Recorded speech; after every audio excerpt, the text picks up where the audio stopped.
Howdy, chat. Good evening.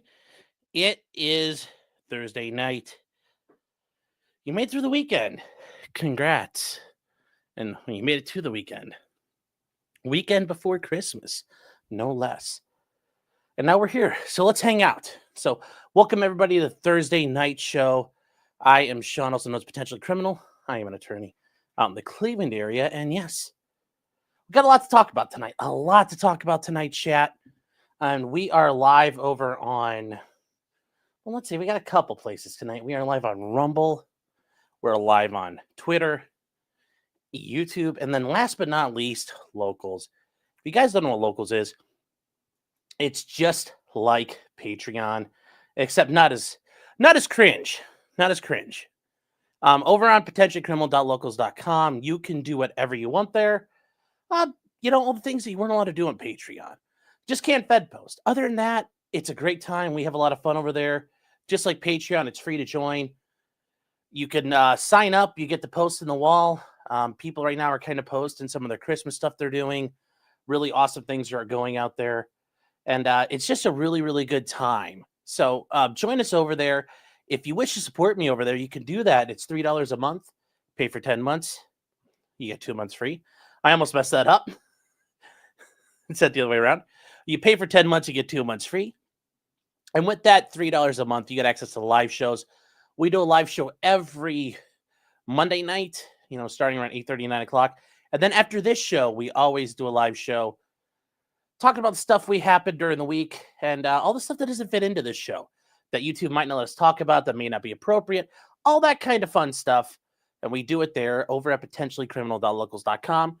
Use the promo code POTCRIM, and you'll get 1 month free access.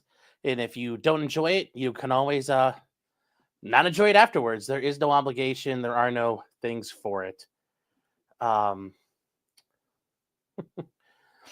So I hope to see you guys there. Let's see. What are you guys talking about now? Yeah, I'm sorry. My nose is a little runny today, and I don't know why. So, yeah, there's a bunch of stuff apparently in Benjamin Lewis just said it. This looks really sad. Yeah, apparently, way to go, Congress. The debt got increased. The debt increase denied, felted. They say that, and then government closes down, and then it's all a fucking dance. Let's not act like the government's really going to get shut down. The government will start back up at some point. Everybody gets back pay. Like, come on. It's all a fucking joke. It's all a fucking joke. Assholes React says, you have leftovers on your shirt. That's a button. That's the button. But thank you for noticing. And then Lamo. Says, Sean, if you not go over Greer's insanity unfolded today, I'll be forced to file a motion to compel by December 23rd. I'm 7. Okay. I did hear that there were some hijinks with Russell Greer today in his case, but somebody actually emailed me a bunch of stuff. We're going to be going over that. We might go over that tomorrow night. That might be the tomorrow night show. Also, guys, tomorrow night programming, I'm going to be hanging out with Wiggles over on Trashcast, or on Trash Compactor, Crapcast, the anti-Comics Gate show. And we'll be having a fun time. We'll be working on this bad boy. We'll be painting them up. We got it. Also, in the meantime, chat, I have fixed it, so it's not as bad as it was. And I found a way to knock the sheen down on this blue to make it a little less glossy. So we got some plans on stuff, so don't worry about it. And we got some things there. DA Divorce Paralegal's been a member 1 month, says, happy Thursday. Thanks for the awesome content. Well, thank you. So, yeah, guys, if you're also new, we wait a couple of minutes to let everybody get in here. Oh, I forgot to grab something. We got mail, and I need to go grab it. So just like Versace, somebody shot me. Checking the mail. Get it? Checking the mail. Hold on, chat. I'll be right back.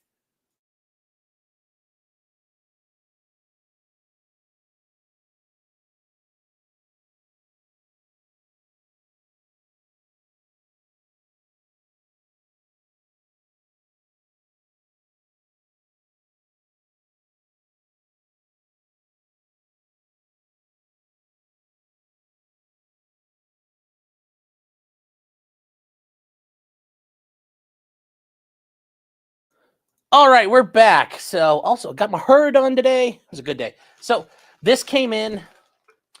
I don't know who this is from. It came in. Did not explode when I opened it. I'm very disappointed. Very disappointed, chat. Didn't hear any ticking. Didn't see any wires. Like, come on, guys. Come on.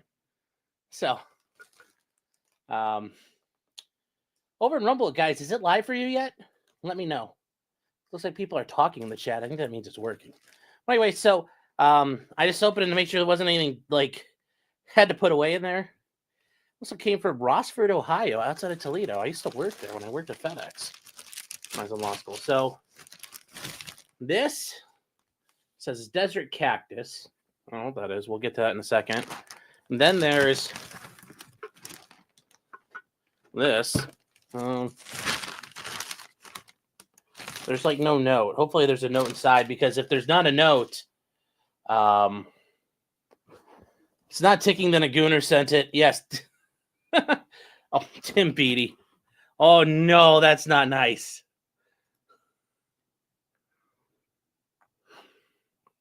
No, I don't think it's that. So anyway, we're going to use the 737 keys here. We're going to all right. Let's see what this is.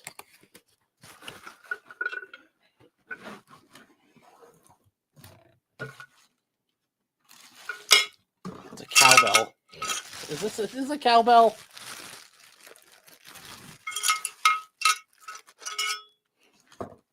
It's a cowbell. Here we go. It's a cowbell. There's no note with this, guys, so I don't know who sent it. If you sent it, email me, because it didn't come with a note. Yeah, it's like casino. Retard alert! So let's see what this is here. All right. Ooh, this is nice. It's nice. Is there a note in here? Nope. Well, this is pretty gnarly. Some Michigan stickers. Pretty cool. Pretty cool. So, is that just the one sheet? Yep, just the one sheet. Okay. I got some Michigan stickers I could put on stuff. Maybe I'll put one on this bad boy. Michigan sucks. Oh, come on. You act like it's not like you're talking about Ohio State here, buddy. Come on now. Very nice. You know what? Let's put one on the. We'll put one on the. We'll put one on the cowbell now. How about that, chat?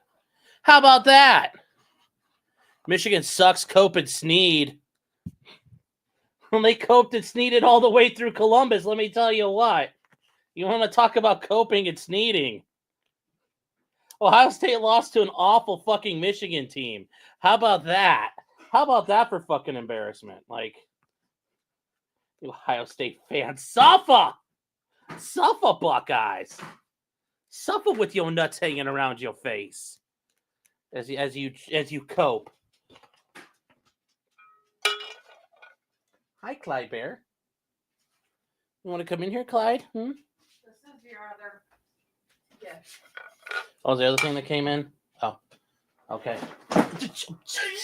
Thank you. Best producer in the industry, folks. Best producer in the industry 2.0. Definitely better than Jaden. You know, well, that's a little Nick Fuentes joke. We'll get it in right now. Yeah, suffer, Ryan Day. Suffer. All right. Yeah, she just airmailed it to me, and now Clyde's running away. He's like, "Oh, you white people are scary." It's like, yeah, I know we are, man. Got to be careful around the white people. Oh. Yeah, here's your nitroglycerin, asshole. Like, okay, so we got the cowbell. Okay, so what's this one here? Is it tax-free? Well, yes, this stuff's tax-free. Ryan's going to suffer into a $40 million buyout. Yeah, well. All right, so who's this from? Oh, okay. Is this from J-Rock? The hell was that? Fuck is... Oh, the phones fell over. That's not good. All right. Is it Sean Iranian? No, I'm not. It didn't shoot you in the face, not complaining. Okay. Ooh. Are these, Oh, we got some nice paint. Got some testers, model paint, acrylic. Kind of like a subdued set of paint colors. Looks good. I'm Lebanese, I thought. No, I've been told I have a very Mediterranean complexion, but no, I am not really. Yeah, J-Rock, thank you. Thank you very much. Just making sure there's nothing else in here. Yes, so this one actually came with the note. The other one didn't, so I don't know who did that other one. Thank you, guys. Your favorite Dagestani lawyer, yes. Yes, Takbir! Allahu Akbar! All right, guys, hold on one second. We're going to move some stuff around. I don't know where I'm going to put this for now. Yeah, I'll put this up here. There we go. And then I'll put this stuff with the models for now. There we go. All right. Where did my phone go? Oh. Hold on, chat. We got to grab that because that's not good if it's on the floor. And don't tell 2.0 this is the one. This is my new one. She'll get mad. All right. There we go. All right.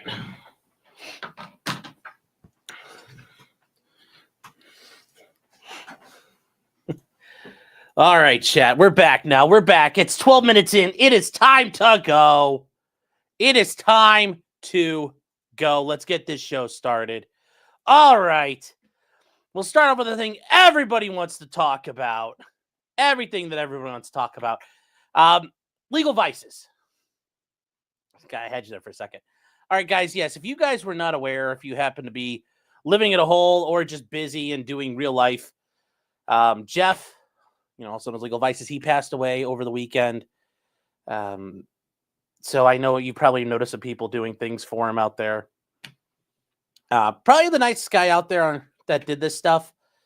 Didn't really get into a whole lot of drama and was just, generally the nicest of us. So, now to be fair, being nicer to me isn't saying much, but yes, Jeff was a great guy. Very nice guy.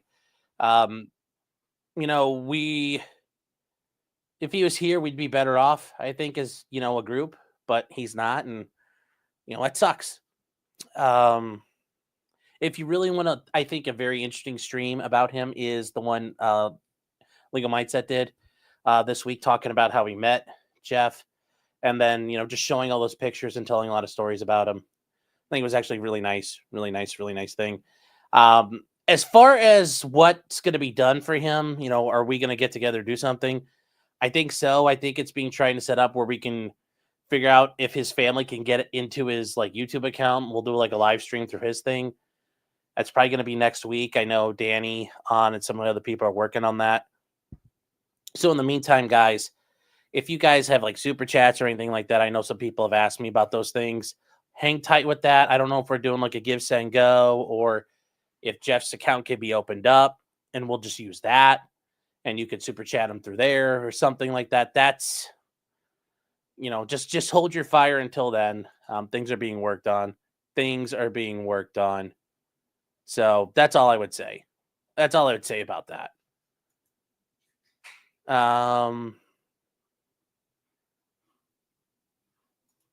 Yes, you're all on your own now. We lost our charisma build, and now we can't go into town and buy anything. I know. That's the problem.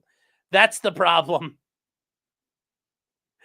is a very big problem for us now. Yes, he probably was one of the more charismatic, and also, like I said, one of the nicer guys that did this. Probably the nicest. Does the family need fun, Stacy? I'm not aware, but I know people have been asking me, even if they just wanted to do something in just commemoration. I don't know. So I was gonna say, and also I know some people were I just don't want people sending in guys, you've been here before. You know it. I highlight messages that are super chats and not super chats. And, commemorating Jeff, I'm not going to, do all that. So, Melissa says he was way nicer than you. I know he was. 100% he was. So, Gemma says never heard of him, but Rip. Well, he was a really good guy. And also on the positive side, guys, there's some, like I said before on Tuesday, if you enjoyed him, if he made you laugh, you get to keep all that. It stays with you. And that's something you can reminisce on. You can sit there and play that tape again if you want to, and you get to keep that tape. And unless you get dementia and then it goes away. But generally speaking, you're going to get to keep that. And you get those memories, you get those positive thoughts and vibes. And watching, some of you guys out there on Twitter post like clips of stuff, there's a lot of funny things out there. And some of them I completely don't remember because we did so much funny stuff, so many enjoyable times. So that's all I really want to say. Jeff, we miss you. We'll see you again soon. We'll see you again someday. And in the meantime, it sucks you're not here. We're definitely not better off as people doing this without you here. I can say that much. So that's really it, guys. I will say, in addition, he also got to 100,000 subs this week. If you guys were involved in that, thank you very much. I know it's something he wanted. And that's a pretty cool thing. He still got it. He didn't he didn't have to stream the past week and he still got to 100K, guys. That's how awesome he is. Oh, yeah. Every day is a blessing. Yes.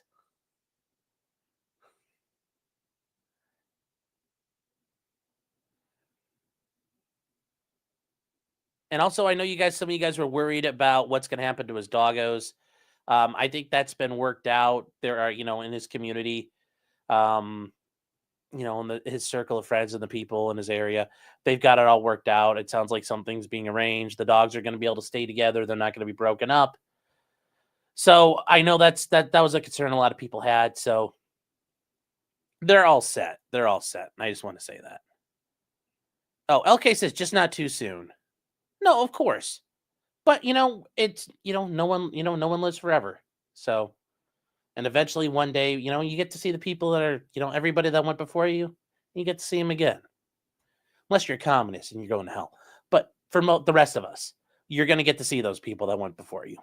So that'll be fun. It'll be fun. So once again, Jeff, miss you a lot, man.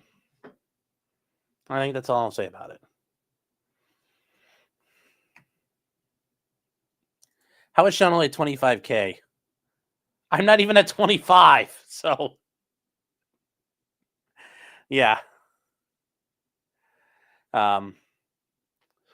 Benjamin says that sounded so bad. The community's got a plan for the dogs. Well, look, you can't eat dogs in Korea anymore. That's actually illegal now. So the dogs are safe. They've got arrangements that have been made. The dogs are going to be cared for. The poor pig dogs. I know it's sad they lost their human, but there are people out there caring for them, and I'm sure that they'll be in a happy, happy place.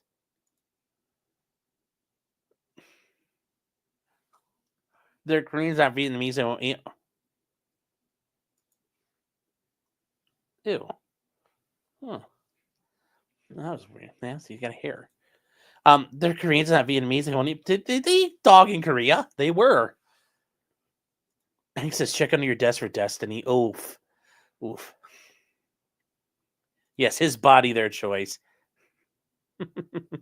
Release a dog cam. Yeah. Ben Willis says, love you, Jeff. Yep. Everybody. I think everybody everybody loves Jeff, misses him, loves him. And he's still out there.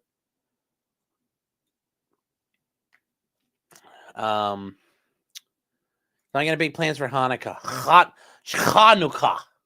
No, I do not, sadly. Well, yes, I'm not having plans for Hanukkah. I'm not celebrating Hanukkah. So there you go. Anyways, Mean Copium, Josh, I do want to say, I know you did a little bit of a thing for Jeff as well. And guys, Mean Copium, friend of the show, did some pretty good stuff. He's been also covering all the Rekieta and all the other happenings that have been going on and doing a pretty good job of it. So thanks for stopping by, Josh. Let's see. Lois says if Sean dies, we can get him to 100K. If I die, I'd be surprised if I can get to 30K, chat. Let me tell you that much.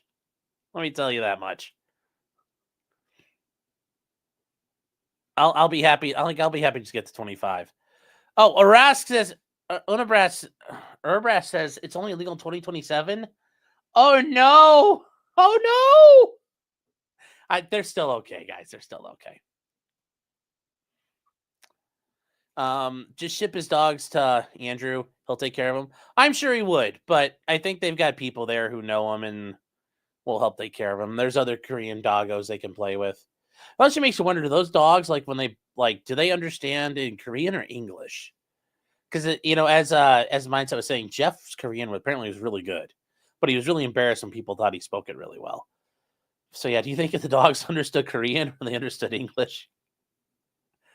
Any big plans for Christmas or Kwanzaa? Well, yeah, of course, Kwanzaa. Getting in touch with my Black roots, of course. It's always important. All right, guys. So we're gonna move on to the algorithm hates me to I tell the truth. Oh, that's entirely the issue. Yeah, it's because of the algorithm. We'll make that the excuse why I can't get anywhere, chat. Yes, it's the man holding me down, chat. They don't want you to know what I know, chat.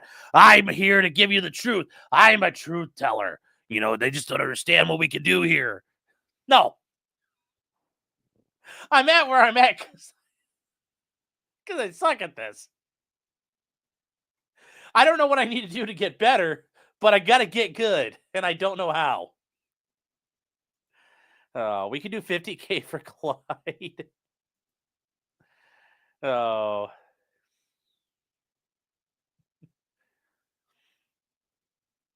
All right, here. All right, guys. We're going to move. The dog spoke Korean. There we go.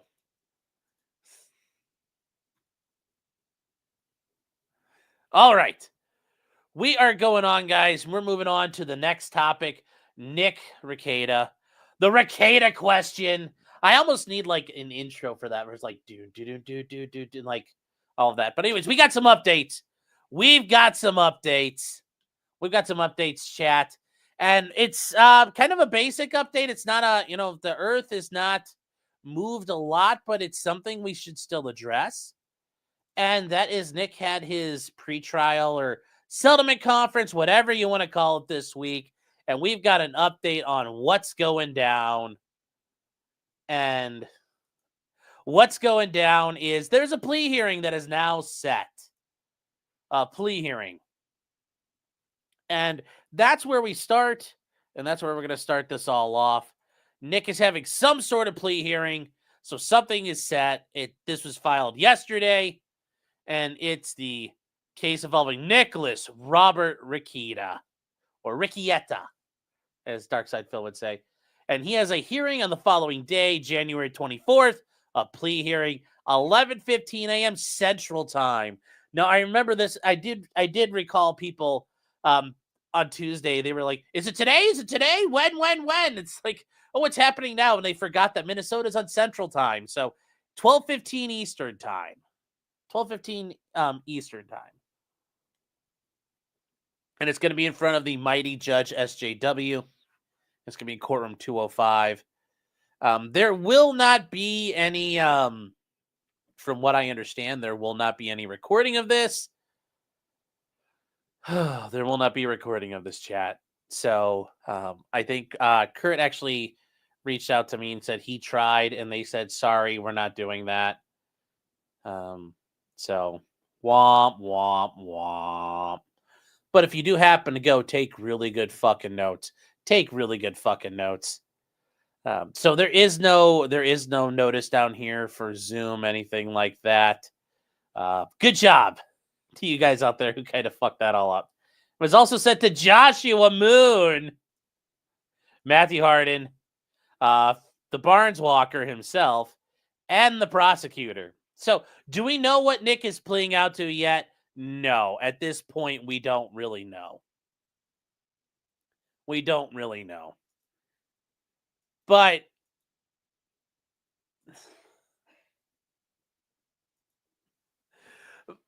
at this point, certainly he's playing out to something. I think if there was a total victory here, I think we would have been hearing about it from Nick. He's like, look, I'm only just playing out to the misdemeanor or something. I don't think that's happening. I still think it's some sort of felony. They probably got it worked out. Like I said, a probationable offense. As I said from the beginning, he'll get some sort of probation. I don't think he's probably eligible for diversion anymore, just because of his act, the way he's been acting and just, dragging this out.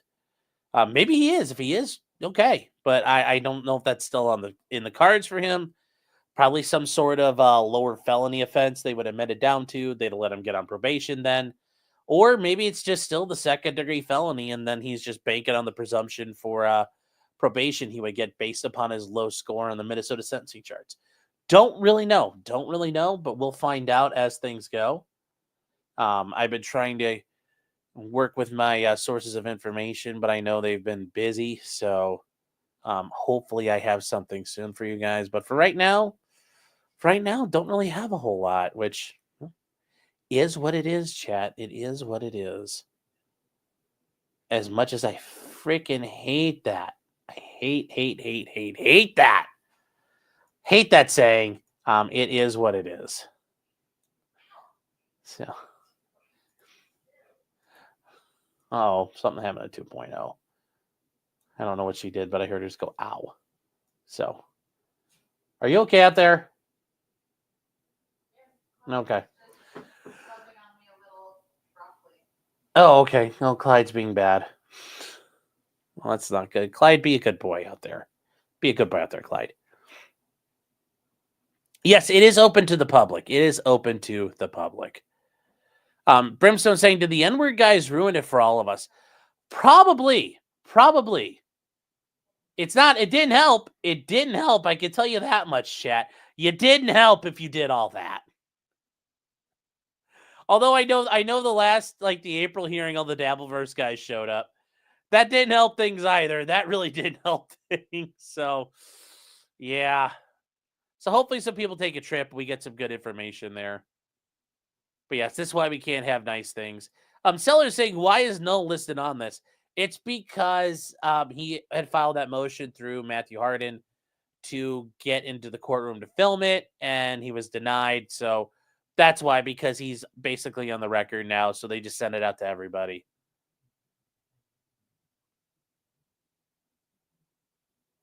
Let's see here. Ralph could stream it live from the courthouse.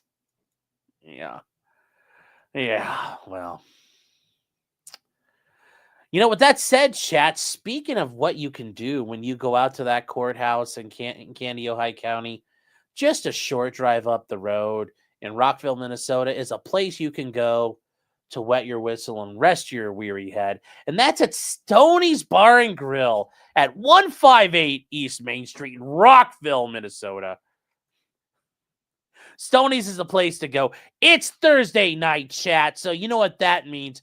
$2 cans. Dos. Duh. Zwei. Cans. I mean, what more can you ask for in America? What more do you want? What kind of greedy communist are you where that's not good enough? I mean, really? What? They're cans and they're $2. That's all it is. They're open till midnight tonight. It's only 9 p.m. out there in central Minnesota. Head on over there. Get on out to the patio. Rumor is Aaron might be making a special appearance out there tonight. There might be a game of Midnight Naked Twister. Just make sure you bundle up in case there's shrinkage. But Aaron might be doing some Naked Twister tonight. It's just a secret. But he didn't want me to tell everybody, but I can't keep the secret anymore. He's like, Sean, I'm going to go out there. We're going to go get naked. And I'm like, I don't know why you're sharing that with me, Aaron, but okay, great. So he's doing it. And they're going forward, chat. It should be a great time. So hang out there, the new patio, Aaron's using the shit out of it as he MCs all this Naked Twister. I don't know how much more Naked Twister there really can be at this point. Really, I don't understand it. But he is a machine when it comes to that naked twister. And he can't stop. Can't stop, won't stop. Yes, have your baby shower at Stoney's.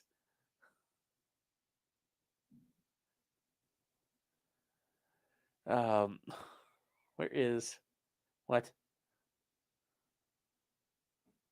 Yes, use code Thirsty Thursday for $2 cans at Stoney's. Yes, and yes, use another win for the toe as your other code there, chat. Yes, when you show up.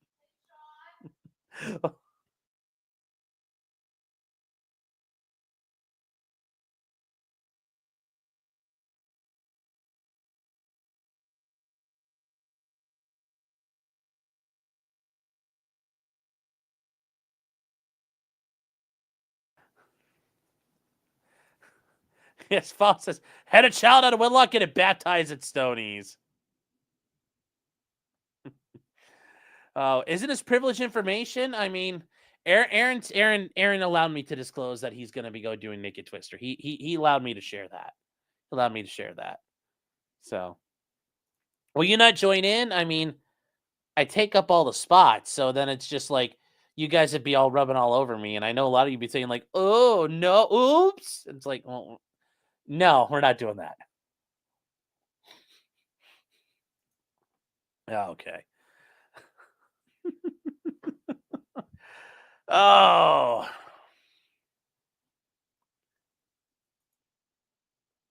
Let's see here.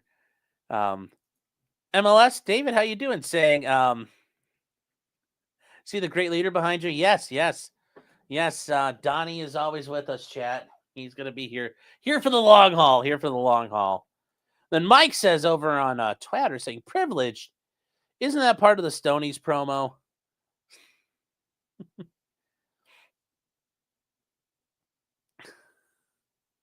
Yeah, Nick would show up and fall over a lot on accident. I know, that's what I'm saying.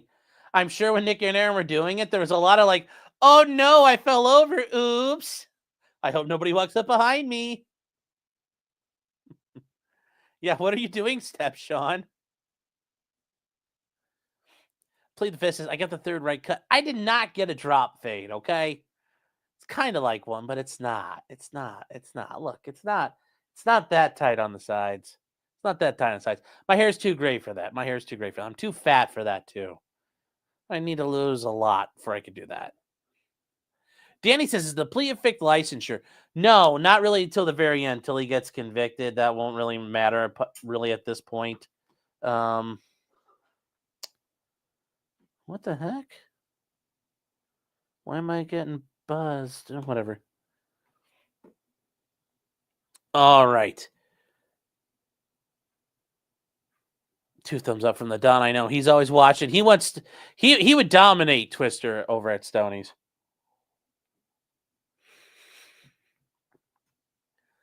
Stoney's ball burrito is just enough. The ball burrito can feed a foursome. Yes, it can. Yes, it can. All right, chat. So moving on from there, I know somebody had asked me about the whole drone thing and what I thought about what's been going on out in New Jersey. Just I guess we'll comment on that real quick. Something's fishy with that. You know, when Secretary Mayorkas is like, "Oh, we don't know what's going. We know they're drones and we know who they are, and why don't you just say exactly who they are, what they're doing, and what's going on?" Now, part of the problem is though people are being retarded and they're like, "Look at that, it's a drone." It's like it's a fucking airplane or it's a fucking helicopter. But there are a lot of drones. There are a lot of sketchy things going on. And yes, I do think it's the DHS and the government trying to get more authority over drones. I mean, they already have quite a bit, but as the FAA has been pushing to go after them, there's been a lot of pushback about what they can regulate, what they can't regulate. So it's sketch. It's sketch.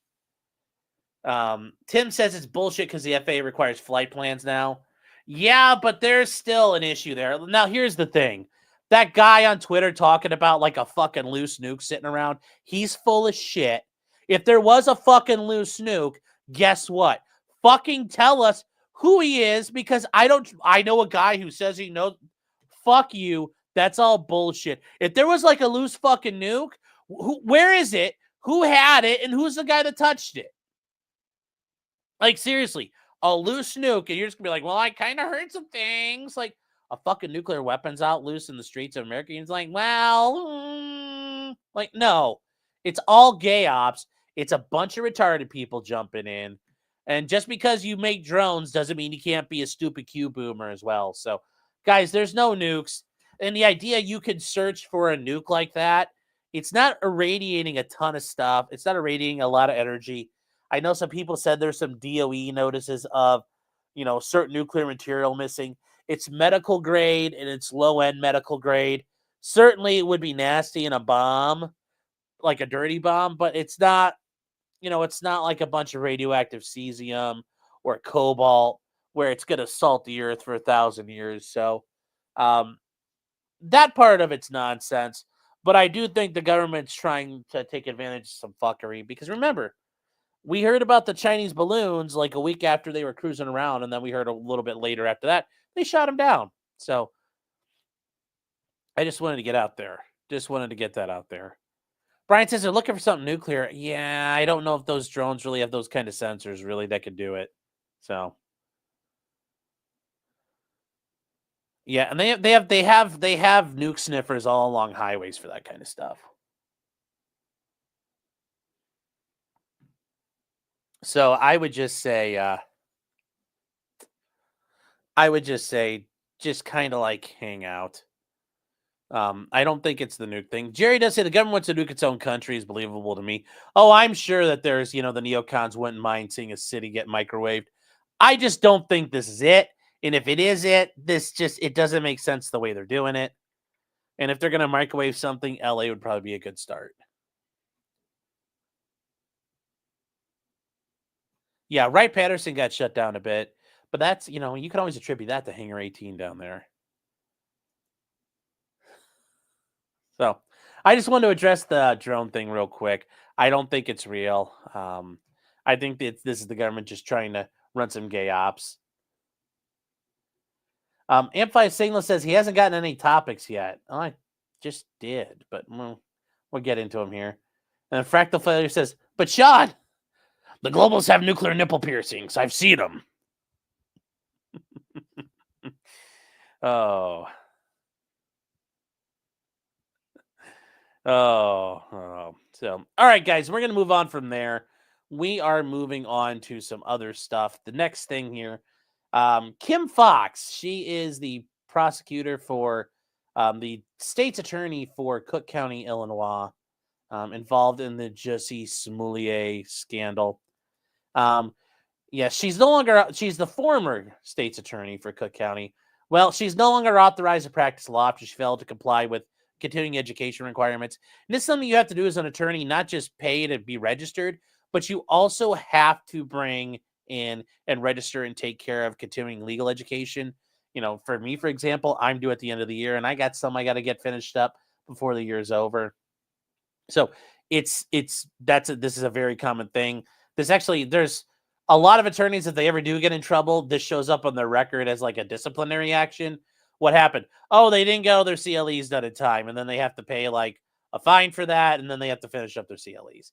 But because she didn't do it, she has to take care of it, and she's no longer licensed to practice law as an attorney. She has not demonstrated CLE compliance, and that's the minimum CLEs for continuing legal education. And you could take these on all kinds of topics, chat. There's like CLEs that are free. There's CLEs that cost you money. There's a lot of them out there. Like an example, in Ohio, it's 24 hours every 2 years.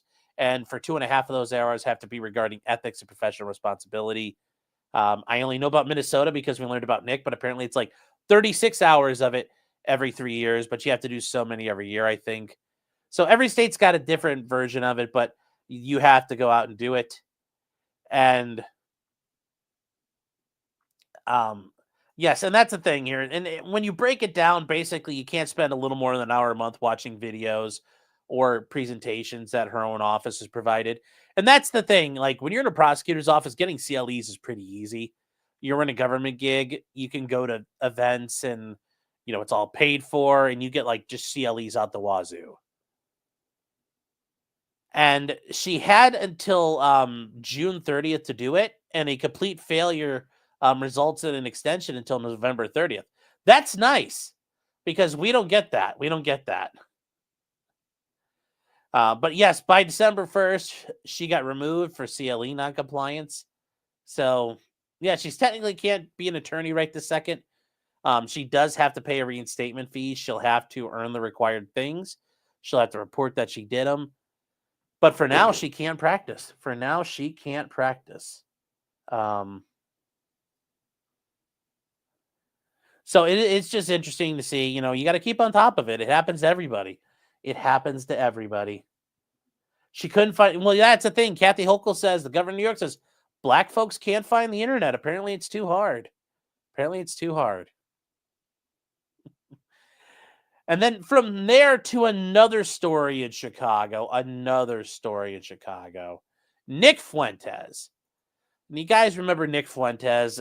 Nick Fuentes is the founder of the America First movement, doing AFPAC, all those kinds of things, and is famous for doing the Your Body, My Choice. I don't know. You wouldn't call it a joke because he was out there just talking shit. He did that. He's also the man who, when the lady came into his door, we covered this a couple weeks ago. She was about to knock on the door. He pepper sprayed her and she fell down the stairs. Well, the body cam of that event has been released. And we're going to start with that. The body cam got released. And there's quite a bit of it.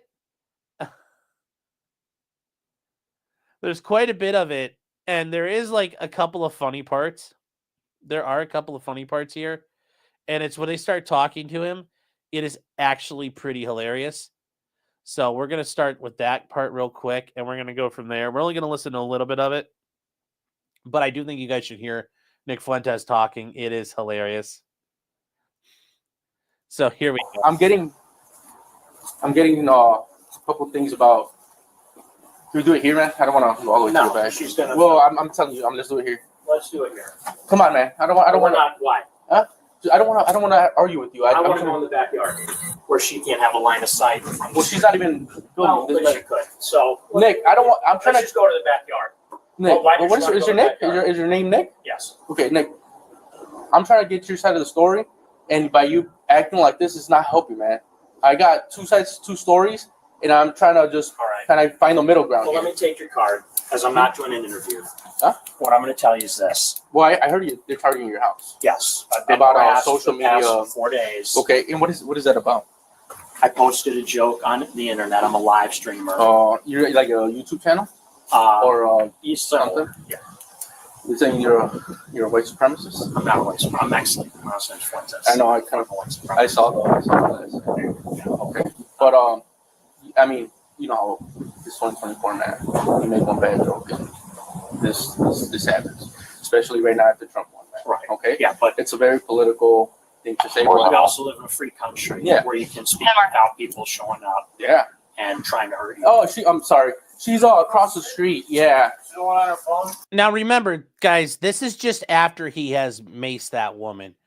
Notice what he's doing, though. He's talking to the cops. Do not talk to the cops. Don't talk to the cops. Don't talk to the cops. Don't talk to the cops. But yes, he's like, I'm Nick Fuentes. Do I sound like a white supremacist? Yeah, she's the one on her phone. What's his phone? Apparently, and he sprayed for now. Apparently, she has. That's what she's. What happened? Spray her with pepper spray? I'm not doing an interview right now. Huh? All I'm going to say is I'm going to take your card, and my defense attorney will get in touch with you. I'm not doing. This is a report. I'm trying to. I'm not going to talk. All I'm going to say is I'm a high-profile person. I want someone stationed here. 20 people came by last night. I had paid security. They documented all of it. Where's security? I called. They're coming tonight at 7 o'clock. Okay. But I can't afford to have it 24 hours. I called earlier because somebody else was in front taking pictures of my house. Cops drove by, saw the car that I reported with the license plate, make and model, and they didn't even stop. Okay. And the lady stood there filming my house, pointing at my house, gesturing to it. This has been going on for the past 3 days. I've been calling the police. Clearly, no one's taking it seriously. You're not her or anything, are you? No, I'm not her. Yeah, thank you. Look, man. Like, to be honest, I'm trying to talk to you, get your side of the story I know. for the whole thing. I'm not.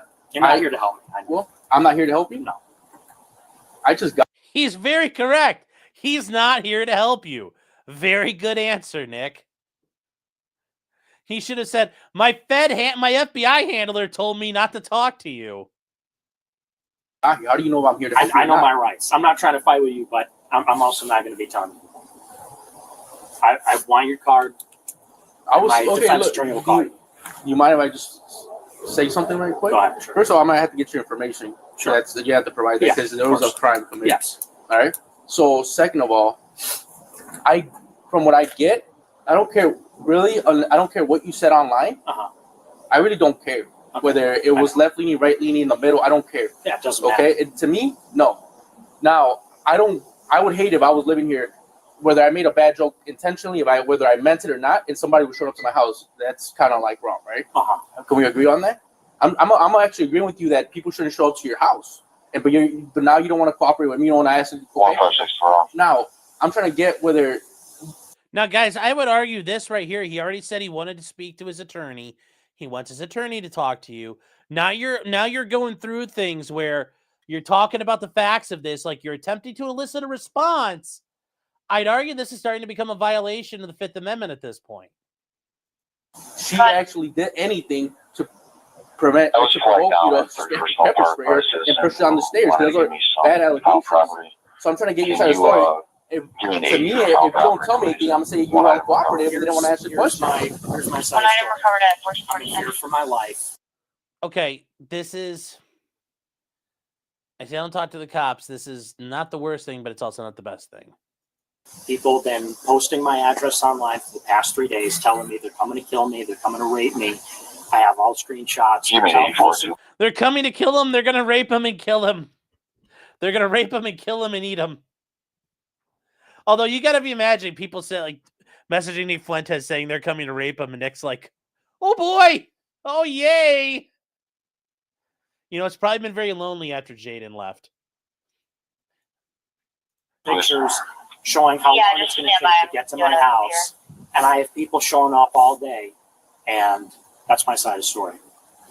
So I'm with her, for my life. I haven't slept for a few days. I've got nowhere to go. That's my side of the story. Okay, with her, did you push her on the stairs? at 1446. No comment on that. No comment. Did you pepper spray her or anything? No comment. Could you give me your card? I don't have a card, but let me get your ID. Okay. You don't have a card? No, I don't have a card. Do you have a card? No? You don't carry cards? Carry card. Interesting. No. What's your phone number, man? It's too bad we can get to hear that phone number.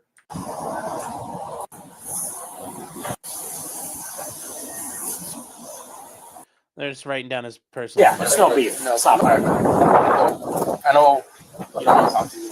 Yeah, it's no beef. No, Stop. no, So we know Nick has green garbage cans. Interesting. I don't take it personal either. But all I'm trying to say is, I wasn't taking sides. I don't take her side. I don't take your side. I know. I'm putting you right down the middle. Okay. So, right for now, with you not making any comments, I would have to take your side. Well, at least for now, I'm gonna go speak to her. So you don't want to talk to me about anything I have here today. No. All right, just stay right here, please, with him. I'm gonna give me like 5 minutes and we'll be done. Just gonna talk to you real quick. It's not somebody you know, just a random person. Random person. People come in here all weekend. See, and this is where he heard Nick Fuentes say, I want my fucking attorney. I'm not answering any more questions. And he keeps asking him fucking questions. What the fuck? Nick, shut up. What did she say? Standing out there from my house saying, this is Neo. See, now he's talking. He's talking. What a moron. What a moron. And anyway, guys, we're going to bring up his front porch just so you can see it. Let's see. I want to find the, right here. So chat, this is Nick Fuentes' house. And we're going to get to the next part in a second. But as you notice, there are no signs saying like no trespassing, keep away, don't come here, no solicitors, nothing like that. Nothing like that at all. at all like that. Prism says, I thought the feds would train better. Well, yeah, so. But I think the cops are fucking with his rights there quite a bit. But as things for Nick have gone, some interesting stuff happened.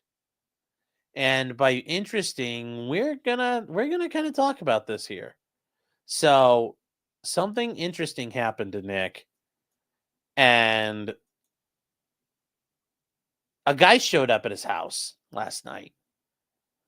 And we're gonna talk about what he does here, because this is kind of interesting. It's kind of interesting.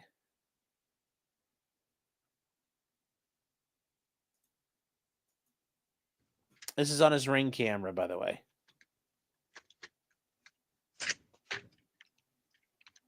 That is a crossbow. And that is a Ruger Mark. That's a Ruger 22. It's a 22 caliber pistol. Apparently, this guy's got a laser on it. He like that beam in your eye, nibba. Got that beam in your eye. Also, these are the mailboxes. They've all been torn apart. People are fucking with him. So all the shit's on the ground. But yeah, here we go. That's a 22 pistol. So here we go.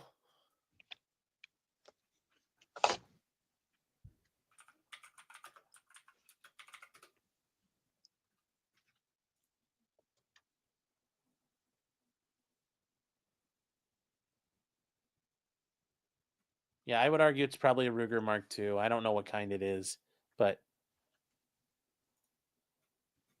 so that's the first part of it. Then there's a second video.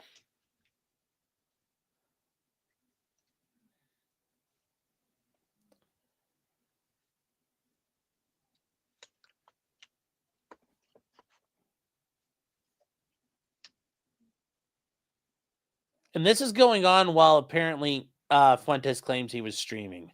Yo, Nick. Guy's yelling for Nick. And he's holding a gun just all like surreptitiously, like, ooh, doo-doo, doo-doo, doo-doo, doo-doo. Ooh.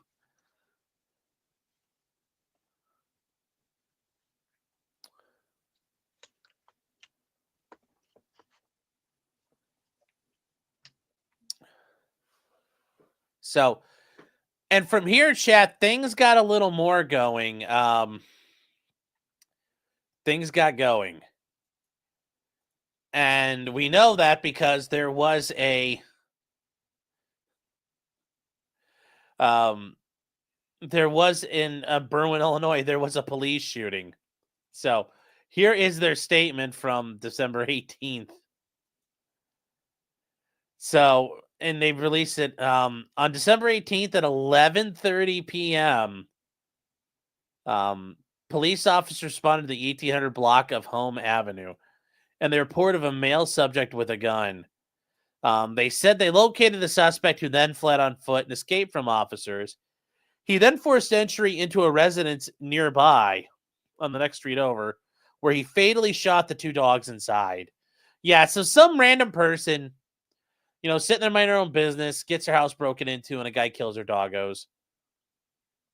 So they chased him back over towards the 1800 block of Home Avenue where Fuentes lives. He disobeyed the verbal commands to stop, and he proceeded to shoot at the cops, and they returned fire and fatally struck him and killed him.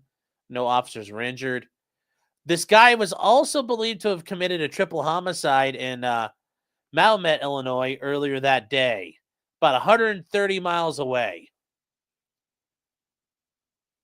130 miles away, chat, and he happens to come up to Nick Fuentes' fucking doorstep. Wow, at first when I heard about this, I thought it was bullshit, but I'm like, wow, that's sussy. That's real sussy. That's real sussy. Tony Gunk says Catboy confirmed. Do I know about who he killed earlier? No, we don't know who he killed earlier. So Jim says BB guns. No, that's a real gun. That's a Ruger Mark II. That's a 22 caliber pistol. That's not a pellet gun. But this is interesting. He gets all the way to Nick's house. And something doesn't add up here, guys. Something doesn't add up. And this is from say that suspect the local news there. was wanted for allegedly killing 3 people sometime yesterday. Police say then he made his way here to Berwyn. Take a look Here we at go. this video. Surveillance video from a neighbor shows See, you can see him running away.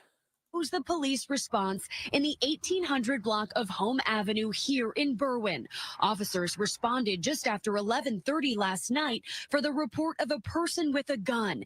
He fled on foot where he ended up 1 block away on Winona.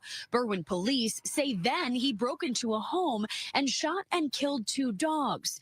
Police saw him running through someone's backyard here on Home where they say he shot at officers who then returned fire, killing him. So yeah, there is some footage of the guy running around, but yeah, this is weird. It's very weird, guys. It's very weird. Something doesn't make sense there. The 3 people are 3 non-connected people. Well, Scorpio says, no matter what you were going to say, something doesn't add up. Oh no, I agree. Something doesn't add up. I mean, holy shit. Like, Scorpio, if you need me to Venmo you a tamp, let me know, buddy. I was saying something doesn't add up. Something's really sus here. It doesn't make any sense. How this guy goes out and commits a triple homicide, shows up 120 miles later on Nick's front step with a gun and with an actual gun and is looking for Nick Fuentes. Like, something doesn't make sense here, man. Yeah, I don't like Nick Fuentes, but I'll also tell you something doesn't add up. And I'll also tell you, I think he's a Fed. He's a glowy. Something's weird here. And if you watch the rest of that body cam video, which we probably will at some point this weekend, that whole video sounds like a setup too. When you listen to the women involved in it who talk to the police, it all sounds like a setup. We need that report as well. Well, I'm sure that'll come out soon, but not now. Yeah, it's a glow-in-the-dark thumb. Yeah, something is weird here. Is it sure it's the same guy? It sounds like it's the same guy. Sounds like it's the same guy. Urabras says, do I think Nick called the cops on him? I mean, I would have. Yeah, but I think even Fuentes admits, like, he was in the middle of a stream. He didn't even know the guy was there until he looked at his footage afterwards.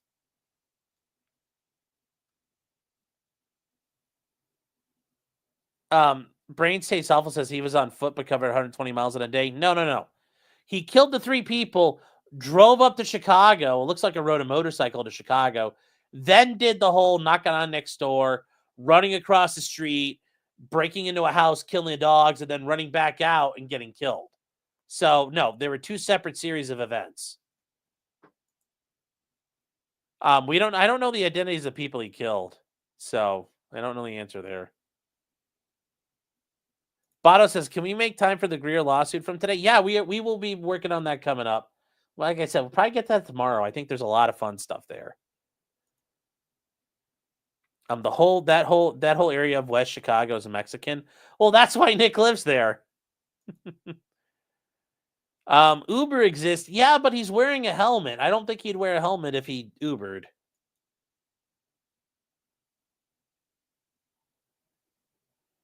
Is it a pure coincidence? Yeah, there's no such thing as a coincidence here.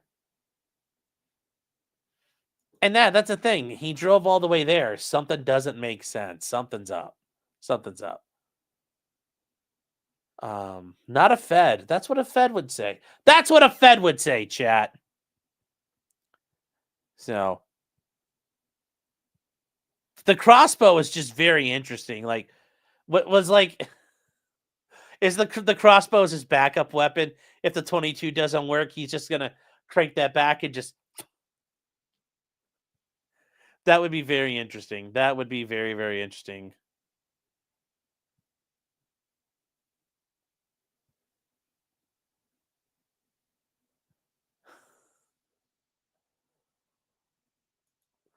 You want to be a leader in the helmet? I could definitely see that.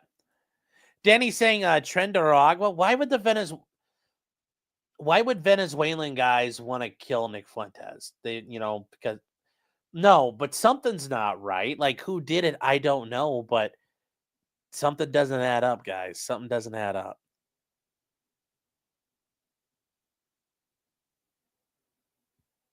Let's see, what else are you guys saying? He's likely an ex-Fuentes donor. He's a former groiper. I don't buy that. I don't buy that. Something's up here. Something's up.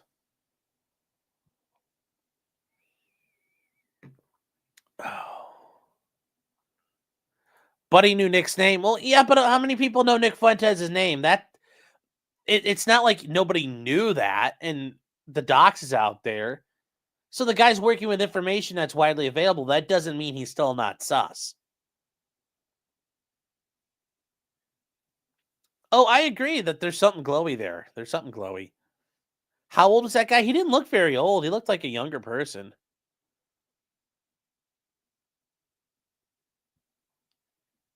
It's Hunger Games inspired. Yeah. The Mexicans are hated in Berwyn. That's interesting. Tony says Nick is up against some rough and cruel men in that hood. He better run. Manny says, why is it sus? He's hated by hundreds of thousands of liberals. Yeah, but I just... He's already existed. And they, the idea that they didn't know about him before. So have it being just some run-of-the-mill, lefty Antifa type, I just don't see them getting involved like this. There's something more to it. There's something more to it than that. Because they would have been able to do this for a long time. Something doesn't add up. Something doesn't add up. The Shelby says, I don't understand what's being implied. I don't know. It smells like some sort of fucking glowy op. I mean, it sounds like some sort of Fed op in a way. I don't know. Maybe this guy was MK Ultra to go cut up a loose end, type a loose end or something. I don't know. It's not just some random act of violence from a leftist. I don't see it as that. I don't see it as that. I thought it might have spurred a destiny. I don't think so with that.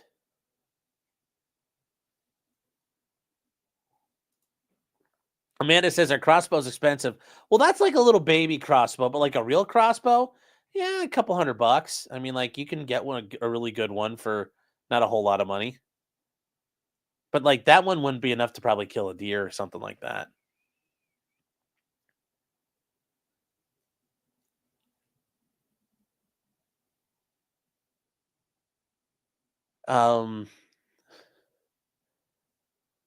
He's clearly not familiar with Nick if he thought Nick would answer the door at midnight. Yeah, I don't know. Don't know. Oh, the guy was like 24.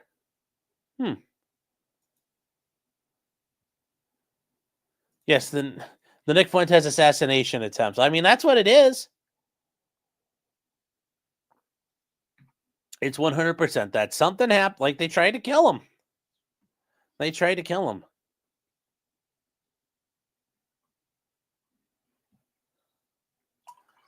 Tortheo. Well, then you tell me what is your problem? What is your problem? And I can Venmo you some tamps as well. We don't know enough about it yet, guys. We're gonna have to find out more as this goes on. Was there any relationship to the people he smoked down in Southern Illinois? I mean, that's going to be the first thing. And from there, do they have any relationship to Nick? We'll see. Maybe they canceled maybe they were donors on Cozy and they quit paying and he's there trying to keep them up. Oh. Nick's being activated again.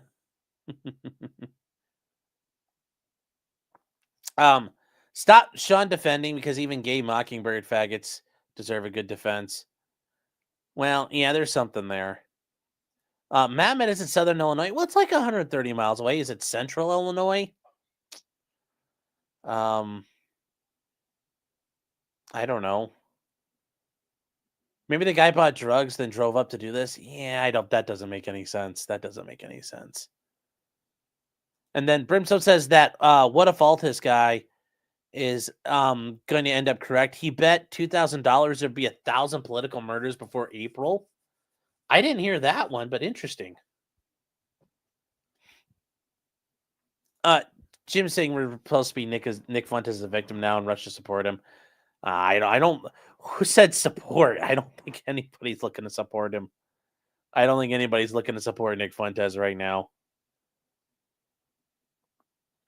And that's the thing. Most people don't know who Nick Fuentes is, so I don't think that's going to be helpful to him.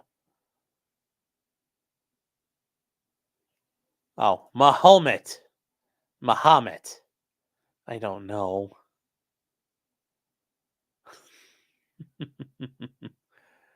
Okay. He read Nick's name off the mail that was at his door. Well, no, that doesn't make any sense. Like that, where Tiger Ray. I'm just saying, when you think about that. Like, he just showed up at a random door, hey, Nick, no, I think he knew where he was going or where he was going for. So we'll see. I just don't see that one, Chad. I just don't see that one. I just don't see that working out that way. Don't see it working out that way. But like I said, I could be wrong. Could be wrong. But we will see. We will see, chat. We will see.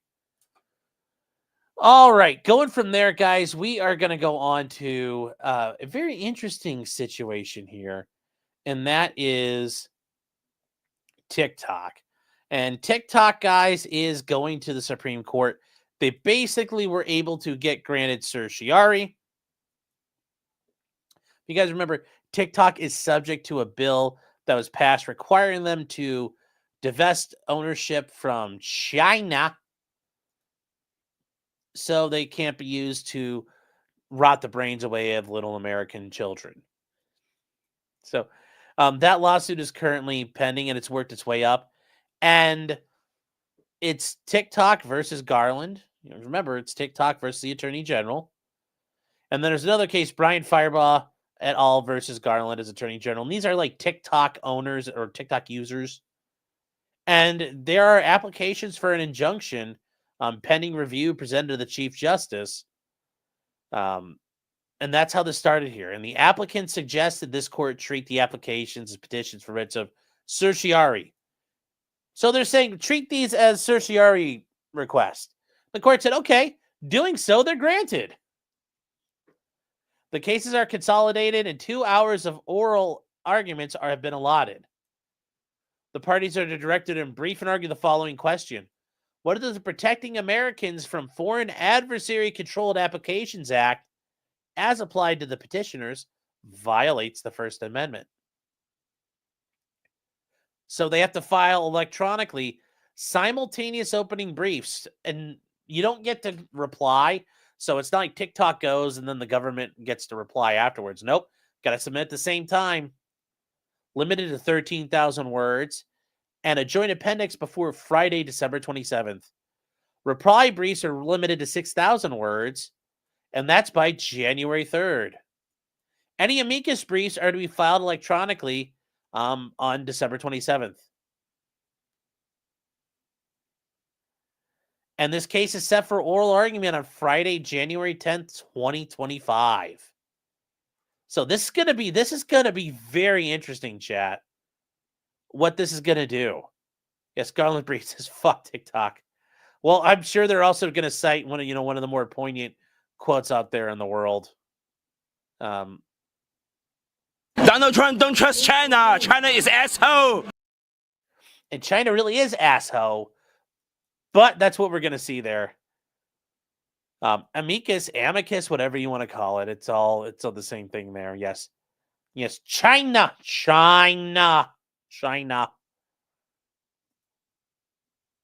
So we will see. We will see what happens there. It'll be very interesting. When the briefs come out, we'll go through them. And then when they do the oral arguments, we will look at that and go from there. Also, what was this thing? 11 2 times cents.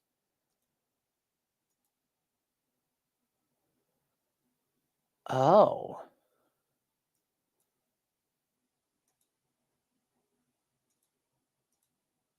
Why is this not working? Oh, there we go. If the government really wanted to eliminate TikTok, they would bring back Vine as a glowy op. That would be interesting. That would be interesting. Jim says the decision is already likely written. No, I don't think so. I think this one's going to be very interesting. This one will be very interesting. I wonder if the court's going to say just, well, Magina, and let it happen. I don't know. We'll find out. We'll find out. But it's very interesting here. And, this is ultimately ByteDance is the company that owns TikTok, and they're being forced under that law to sell to a non-Chinese company or face a ban in the United States. So we will, I don't know. This one's. I think I'd like to think the First Amendment will win out on this one, but I kind of get the feeling the court's going to say, and all the government has to say is, my national security, and the Supreme Court will go, okay, good, but we will see. We will see. So now, this isn't the first place where there have been problems, because India banned TikTok. India banned TikTok back in 2020, and 200 million people couldn't use it anymore. So we'll see. But TikTok said, we can't sell it. We've got technological issues. We got financial issues. We have investors. And then the biggest issue of all is Beijing, the Chinese Communist Party, the real assholes in charge of China, will very likely block it. And, there's also the issue about its investors might block it anyway, those who have control over it. So we'll see. We'll see. Obviously, though, places like Facebook and Google, they're all about this. They want this to work. They're going to be in support of it. They have been in support of this, and they are getting ready. But we'll find out. We will find out. Jobbled says, oh my God, I like TikTok now. Yes. We'll still have Chatterbait. Yes. India is based. Well, partially. Terba says it's a selective enough ban they probably won't see as a First Amendment violation. I agree. I'd like to think they'll see this as an improper law, but I think they're going to be able to get away with it. I just don't like where this can end. I mean, remember when all of Congress, when real bipartisan stuff comes through, chat, like real bipartisanship, that's when the scariest things happen. Real bipartisanship is something we should be afraid of. You can't trust it. You can't trust it. Microsoft Messenger's coming back with a vengeance. No, that's scary. That's scary, chat. We don't want that. We don't want that. Luffy says Taiwan number 1, China number 4. Bipartisan like the Patriot Act, yes. Yes, it is. Yes. The Patriot Act's a great example. The NDAA is another one. A lot of laws. When they're all working together, that means they're working against you. Just a thought. Just a thought. Microsoft Messenger is now Teams? Really? I didn't know that. What's that? Well, I don't really use Teams. So how the hell, I don't know. I'm assuming other people out there don't know. Ban MSG and Curry. Yes, China is West Taiwan. Yes. No Skype is Teams. I don't fucking know. Whatever. I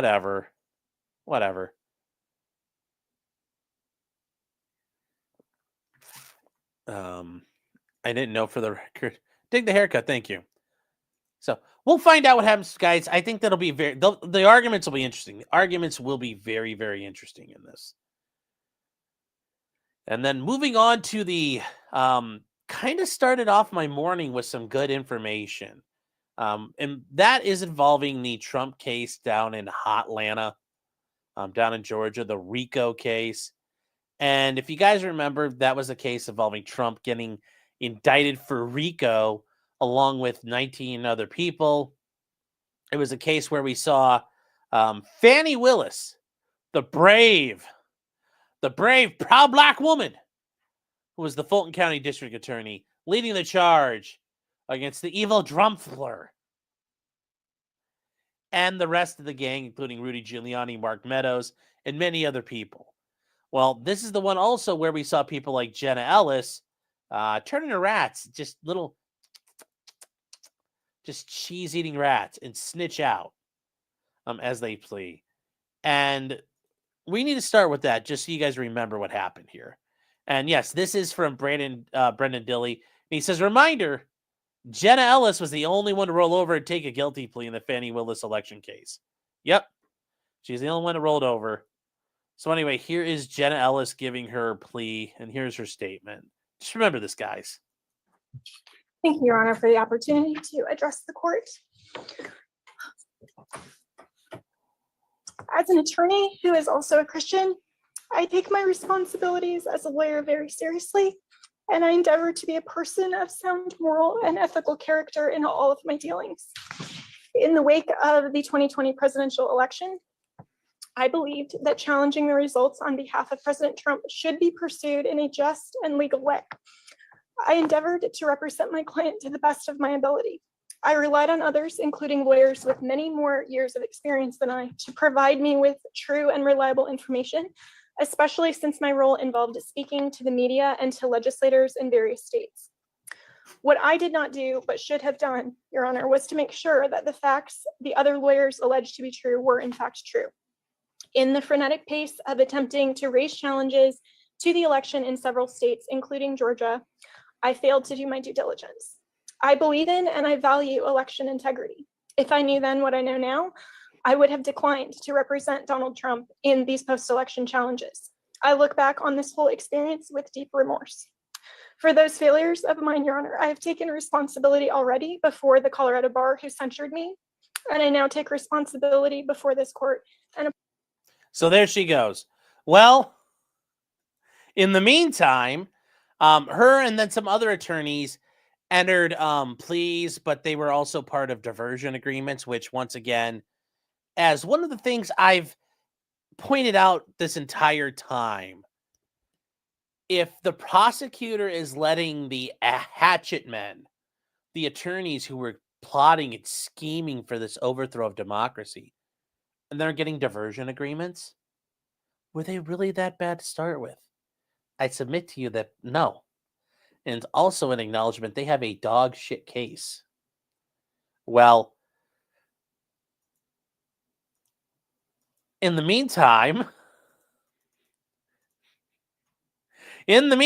chat, in the Court of Appeals for the state of Georgia, today, the rest of the people involved, including the current president-elect, Donald John Trump, Rudy Giuliani, Jeff Clark, and many others, appealed the and went to court to deal with their issues surrounding Fani Willis and her disqualifications. Now, this is decided. This is part of, and as they point out, it was a 97-page indictment with RICO violations. All about the 2020 election. Now, remember, guys, they are appealing for the trial court's order denying their motion to dismiss the indictment, and their motions to disqualify the Fani Willis as the district attorney in the case. So they're appealing two things: dismissing of the indictment and also to get rid of Fani. Now, where we get to this, they talk about the case. There's a lot of history here, but that part, you guys have probably known a lot of it. This is the stuff where we learned about people like Ashley Merchant, and we learned about her, who then later became to prominence during the YSL trial, coming to defend Brian Steele when he was being sentenced for contempt for defending Young Thug zealously. The whole cast of characters at that point. We learned about like Adam Abadi. We learned about Assistant District Attorney Love, Assistant District Attorney Hilton. And we learned about Fani and all of her secrets and everything that she's done. And her just years of scumbaggery. Well, we get to the actual part of this that's important. And they point out, and this is the actual arguments in getting into it here. So they point out that based upon the factual findings of the trial court and its order, and the state's failure to cross-appeal the trial court's finding of a significant appearance of impropriety, they agree that there was an already existing appearance of impropriety, and the odor of mendacity, as Judge McAfee had said, existed. And they say, as our consideration of the appearance of impropriety is limited to the remedy. It's limited to the appearance, it's limited to the remedy fashioned by the trial court. So that's where they have to start. They say, we turn to Georgia law on this issue. How do we do it? The remedy is fashioned by the trial court. They said, well, the parties advocate for diametrically opposed bright line rules. And that's true. Disqualification of the district attorney's office can never result from an appearance of impropriety, or disqualification should always result when the elected district attorney engages in activities that raise the appearance of impropriety. And they say Georgia law requires neither as a matter of course. They say instead we must examine the particular facts and circumstances of each case while keeping some general principles in mind. They say, and that's fair. You got to analyze it case by case. And their first principle is the trial court's ruling is reviewed for an abuse of discretion.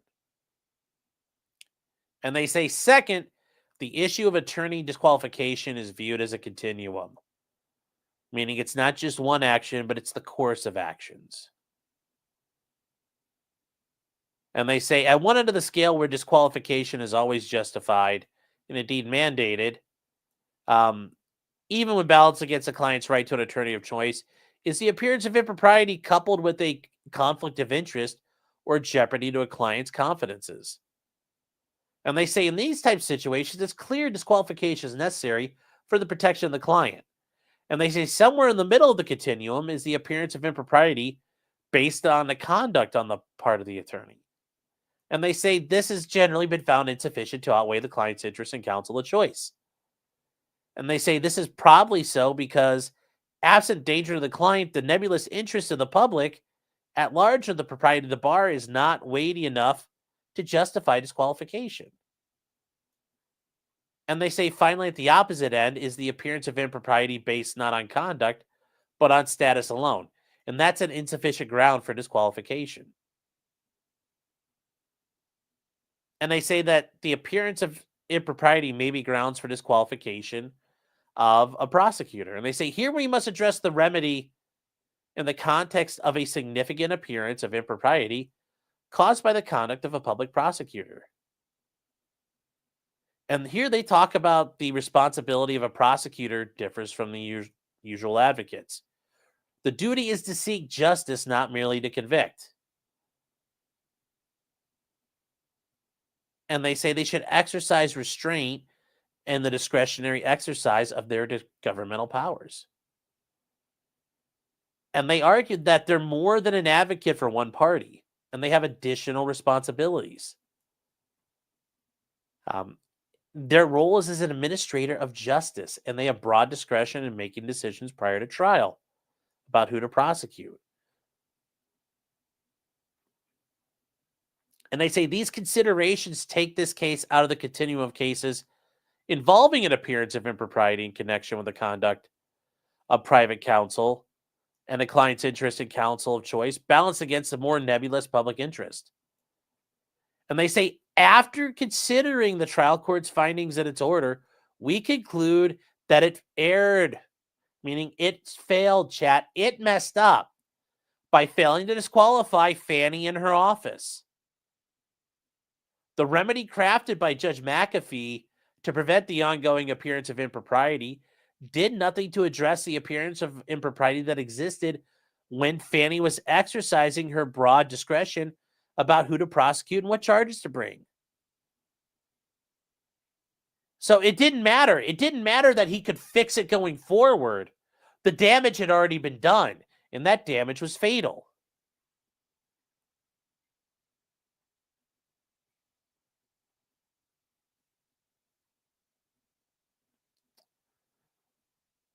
Let's see here. What are you guys saying? So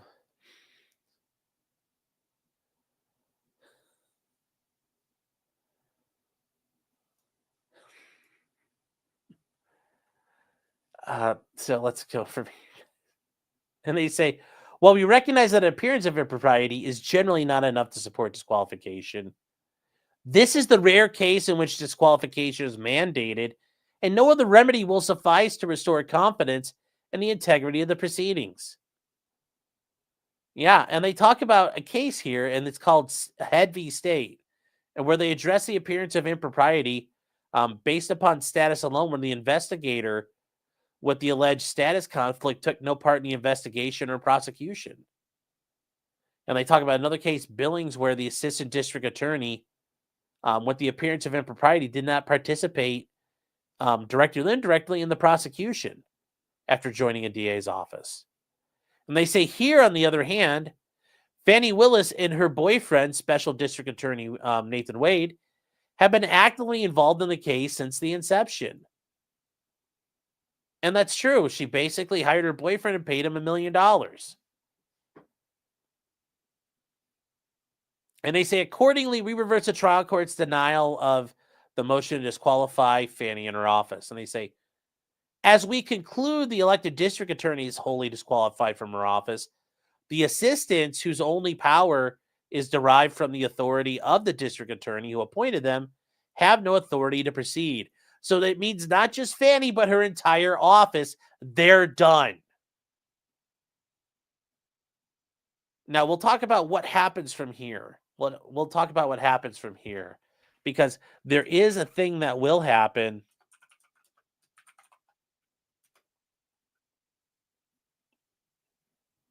And from here, they talk about the second part of this. The appellants contend the trial court erred in denying their motions to dismiss the indictment. And the prosecution argues the state failed to show how there was an error in finding that their due process rights have been violated, or that the issues involved prejudice them in any way. And they point out dismissing an indictment is an extreme sanction used only sparingly for unlawful governmental conduct. Well, I mean, we're dealing with some unlawful governmental conduct here.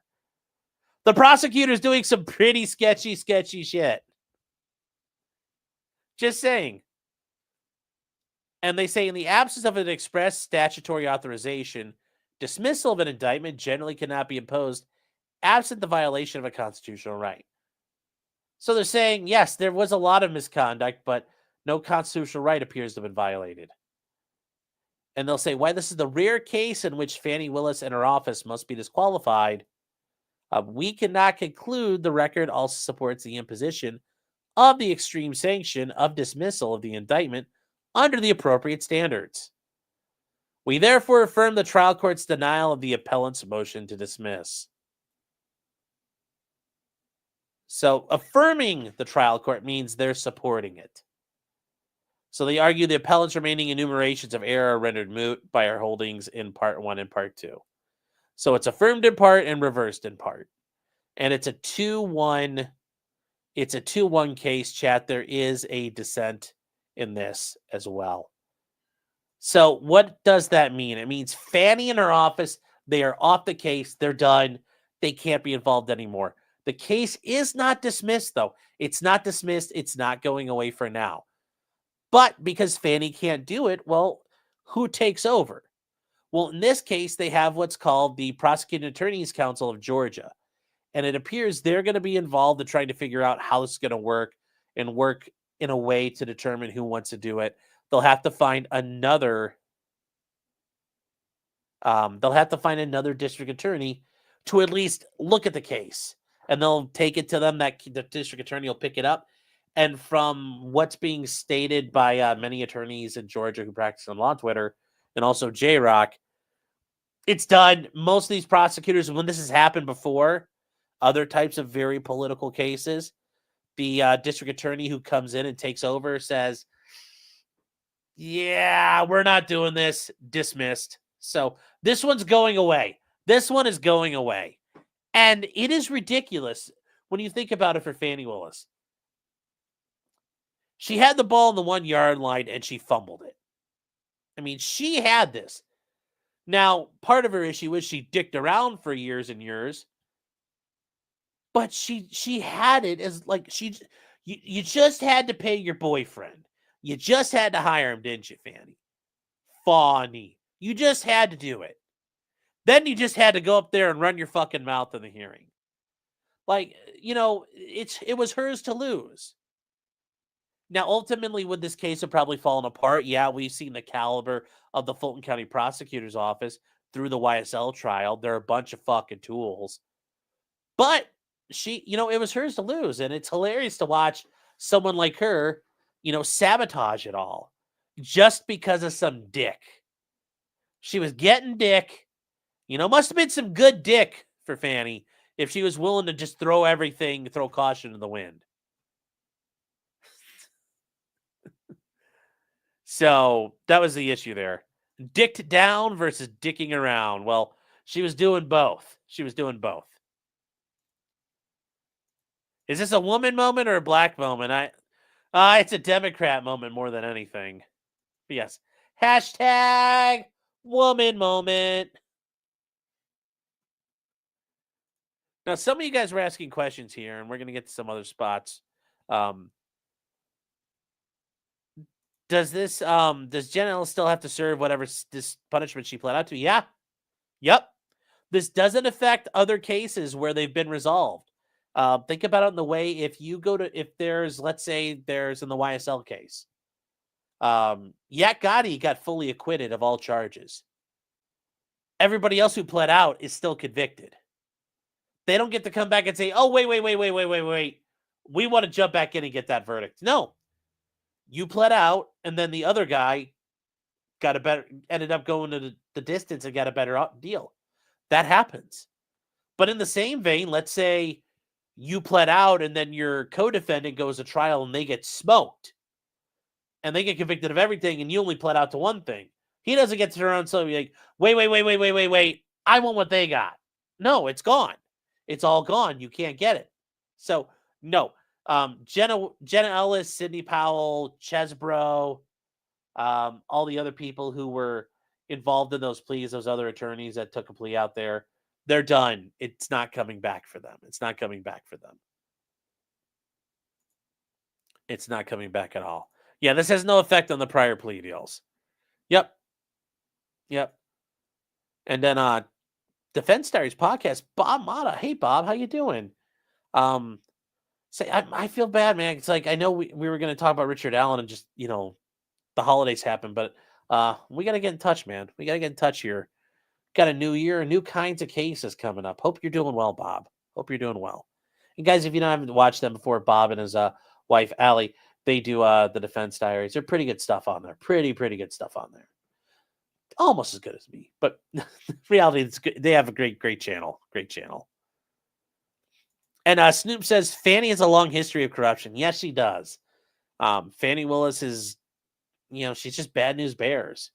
And the funny thing is, apparently she was well respected and well liked before she became the district attorney and before she started screwing around in public office. Like, a lot of people liked her. But then she became the DA and it was just, you know, like it took hold of her, corrupted her. So, yeah.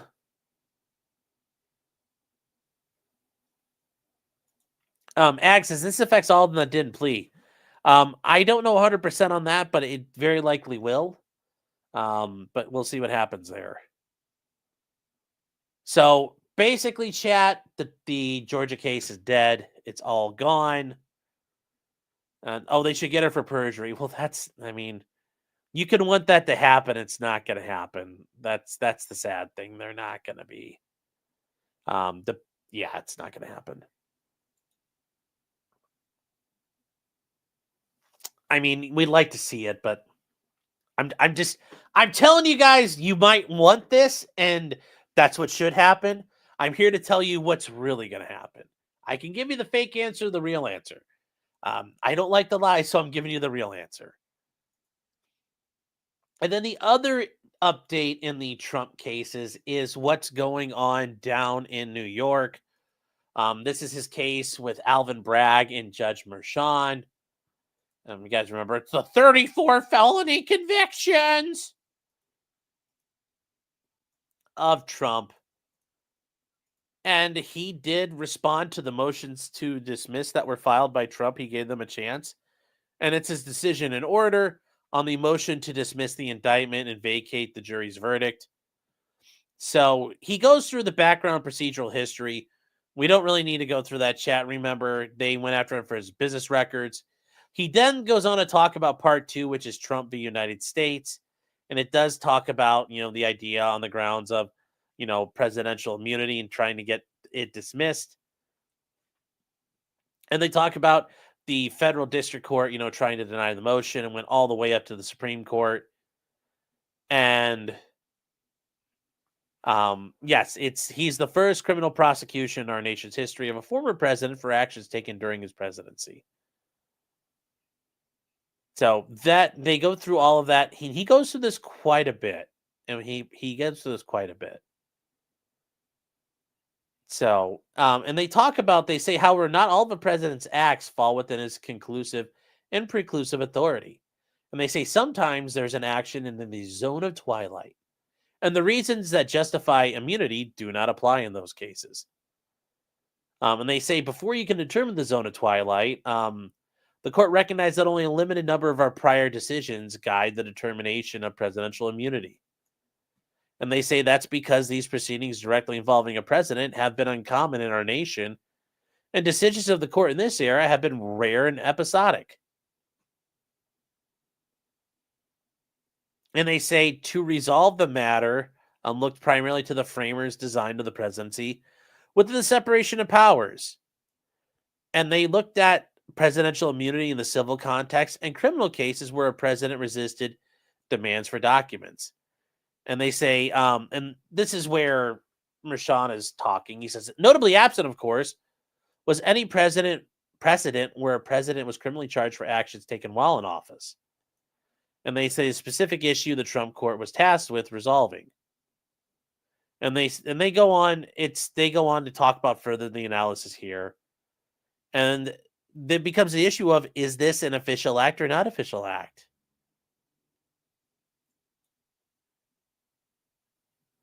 Well, it becomes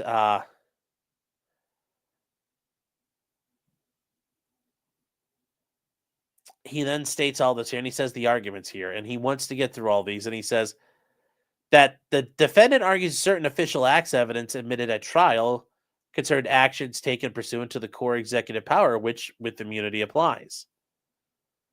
And they identify the following evidence as improperly received at trial, and it's communications with Hope Hicks, the former White House communications director.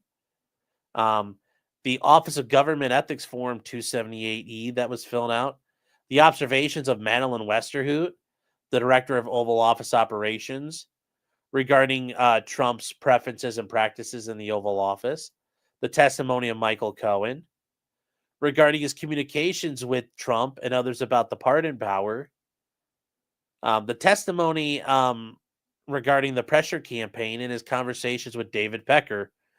Yes, Mr. Pecker, about the Federal Elections Commission inquiry and the 5 sets of posts from 2018 on the White House official Twitter account. They're arguing those are all official actions. They're outside of it. And then the prosecutions argue that Trump failed to preserve the majority of his objections. And they go on to what they're going to do here. And they say, finally, the prosecution argues that if any of the evidence in dispute was admitted in violation of either immunity prohibition, the error was harmless in light of the overwhelming evidence of guilt. And once again, chat, we see our great friend, harmless error rearing its ugly head. Don't you just love to see it?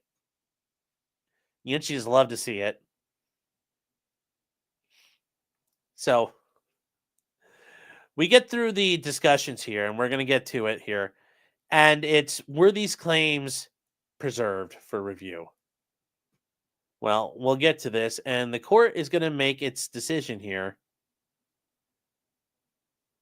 And ultimately, they point out the record is clear the defendant did not make any presidential-based immunity objections at trial, other than was identified above, and the defendant concedes as much. And they say, even though he did it in pretrial submissions, therefore he wasn't required to object to each piece when it was offered. Now, he's making the point of, this ignores my clear pretrial ruling directing him to object all the time, and is also contrary to the laws in New York. And where they point out it's clear a ruling of it or instruction of the court must be duly protested by the defendant. In chat, that's why you object and you protect your record. You always protect the record. Because if you don't, you've got nothing. There's nothing you can do. There's nothing you can do at that point. And they point out, despite the failure to preserve objections he raises in the instant motion, other than those pertaining to Hope Hicks and exhibits 407 F through I, and they're basically saying, he's saying you only protected a couple of your objections. The court is nonetheless going to consider his motion on the merits in its entirety. Now, here you go, chat. When you're reading something like this is his way of saying, I'm going to do this and be charitable because I'm going to deny you. Oh, Zero Fucks, this is hilarious. Yes. Yes, Alvin Bragg is making a guest appearance, chat. Alvin Bragg, District Attorney Alvin Bragg. Yes, even Daryl Brooks remembered to protect the record. Yes, he did. Oh, no, chat. This is bad. This is really bad stuff. So they go through the official acts here and the unofficial acts. And at the end of this, he goes through all of this, and I'm sure you already have an idea of what he's going to do. He goes through all of the things that were attempted to be protected against, and he goes through them one by one. And as he goes through all of these, even as he goes through here, and this is an interesting one. As noted, the objection to Michael Cohen's testimony were unpreserved and thus unreviewable. Nonetheless, as an alternative holding, this court finds the argument also fails on the merits because his testimony reflected unofficial conduct and no level of immunity applies. Even if the testimony did pertain to conduct falling within the outer perimeter of his authority for presumptive immunity, this court finds the people have once again rebutted that presumption without invoking the motive for the conduct.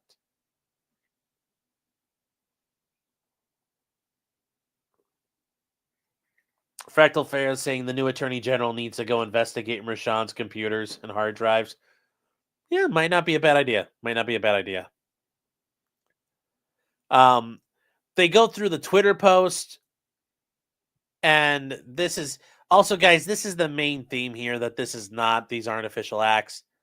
And this court finds that the 4 Twitter posts don't count as official acts, even though they're being made an official government, the government account.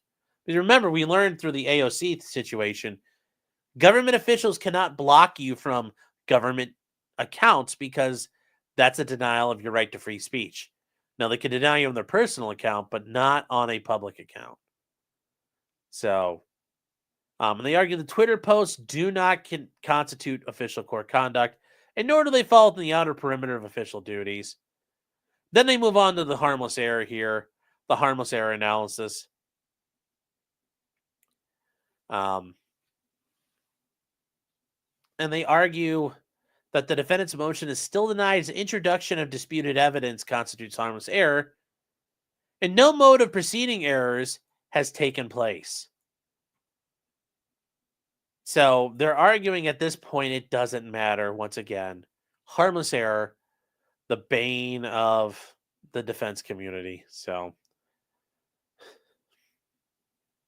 it's just I think there's a lot of bullshit here, but you know what? He has done what he has done. He has done what he has done.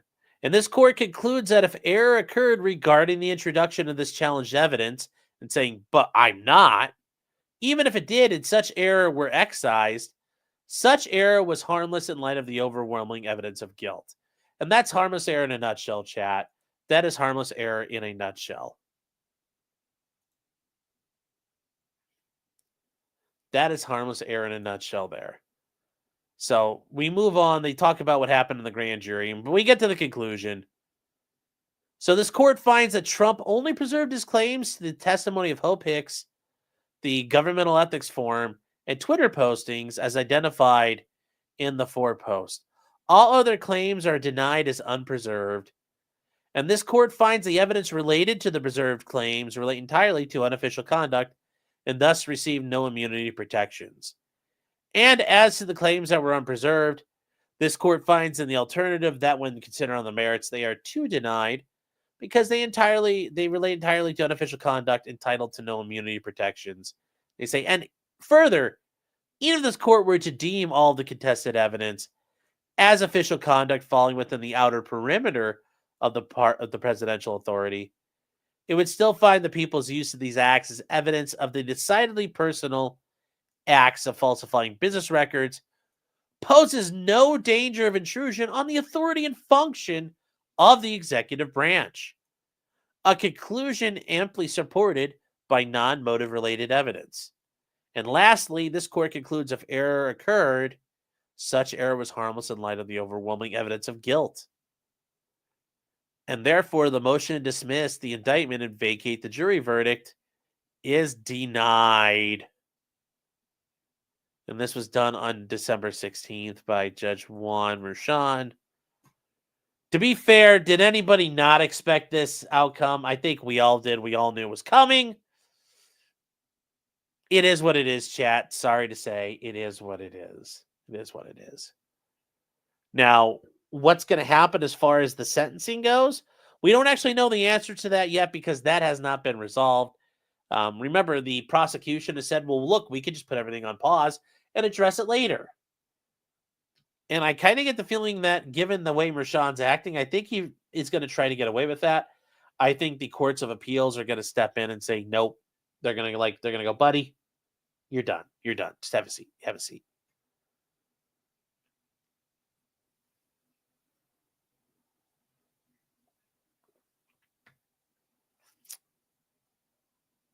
Do you think the word deny turns on a certain lawyer? No.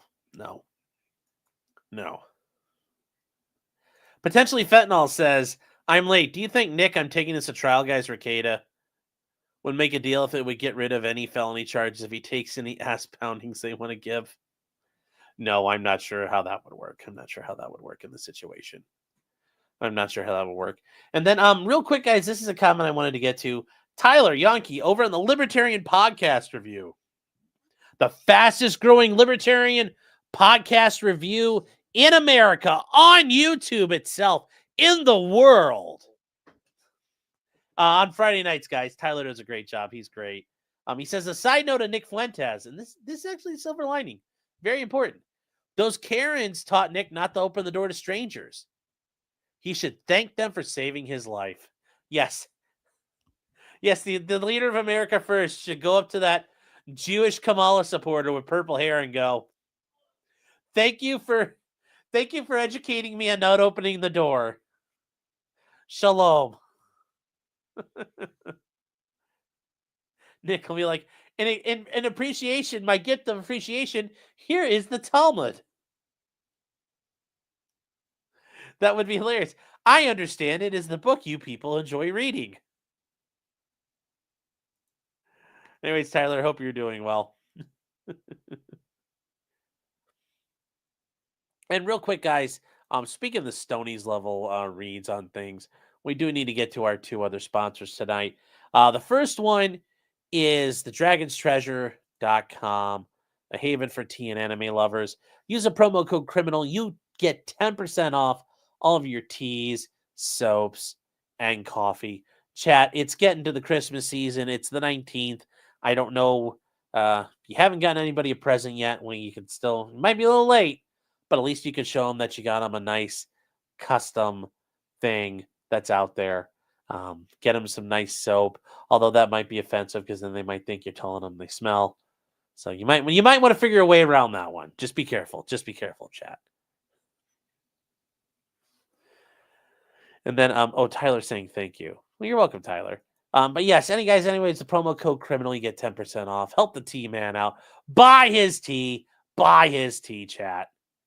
And then our second, and last but not least, is MAF Arms. You got maf-arms.com. With the promo code POTCRIM, you get 10% off all of your wind chimes and wind chime accessories that are out there, chat. The best wind chime dealer in Central Florida. And yes, it is 11:23 right now, chat. If you make an order by 11:30, Ivan will send you some lewds as well. Not just Matt. Tonight. This is only offer. You're not going to hear this offer on Runkle. You're not going to hear this offer on the TFB TV. You're not going to hear this offer on Grantham. You're not going to hear this offer on Micah Mayfield. None of them have this offer. They came to me with this, and they said, if you order by 11:30, you will get lewds of Matt and Ivan. Maybe not together. They might be separate. That part's still up in the air, but you will get lewds of them. They promised it. You get lewds of a spinning rat. It's from what I've heard, it's pretty risque. But guys, yes, go to maf-arms.com and get your wind chime kits. There's always some good stuff out there. Those wind chime kits are very versatile, and people are coming up with very creative ways to create your wind chimes and do wind chime related activities with your wind chimes. Yes, T&T accessories. Is it a haven for tea and enema lovers? Well, I mean, you can enema yourself with tea. That would be a little awkward. Might be a little hot. It also might be a little rough with the coffee, but I guess you could do it. I guess you could butt chug coffee. Oh, can I send PPP a box of $1 million? What are you going to send it in, like Zimbabwean dollars, I hope? But yes, you could ship him money. That just seems really kind of goofy, but you could. Oh, yes, very non-glowy sponsors. Ag says, would Ivan be shaved or hairy? Well, you've got 5 minutes to make a purchase and find out. You've got 5 minutes, chat. 5 minutes! And you can find out for yourself. I'm not going to spoil it. Stacy says, lewds or nudes? Well, I think lewds versus nudes is just a matter of taste. You know, some nice boudoir photos, you could consider those nudes, but they're also lewds. I think it's just a matter of taste and how you view it.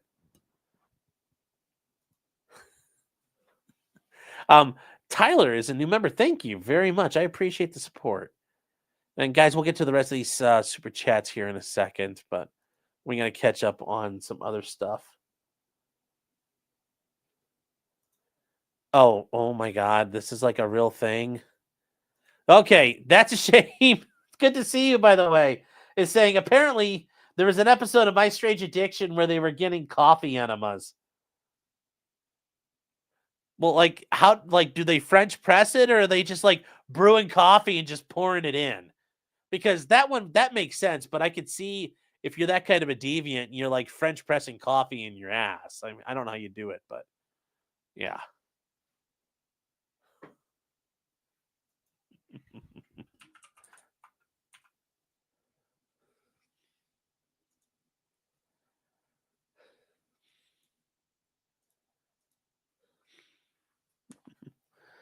Oh.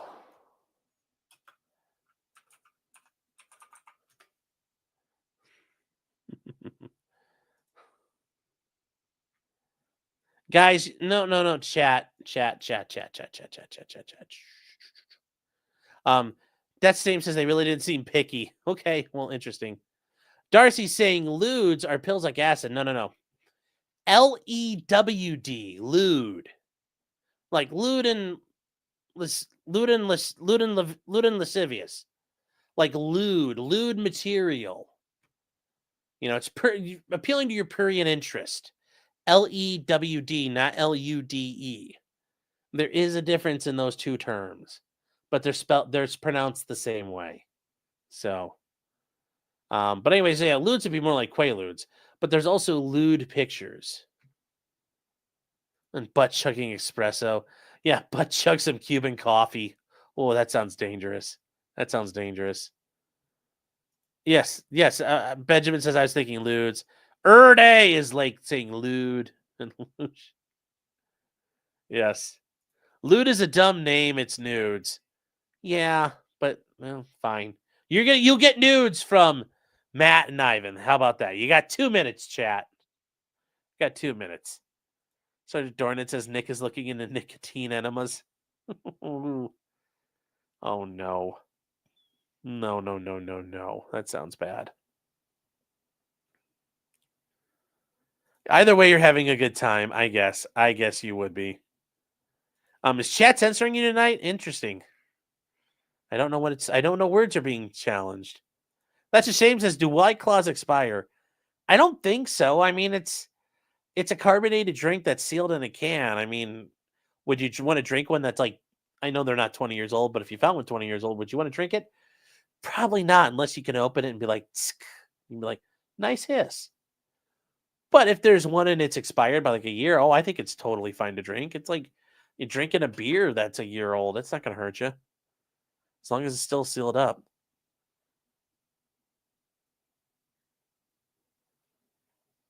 So, oh my God, you guys are awful here.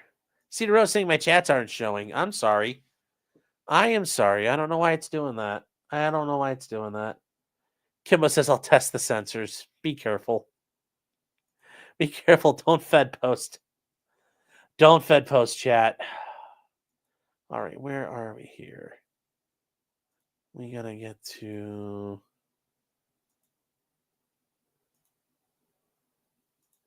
Alrighty. We've got... Oh, we're doing better than I thought we're doing here, chat. Sorry. Gotta close all these out as we go, or otherwise I mess up. All right, moving on from there. Andrew Tate. Andrew Tate had a...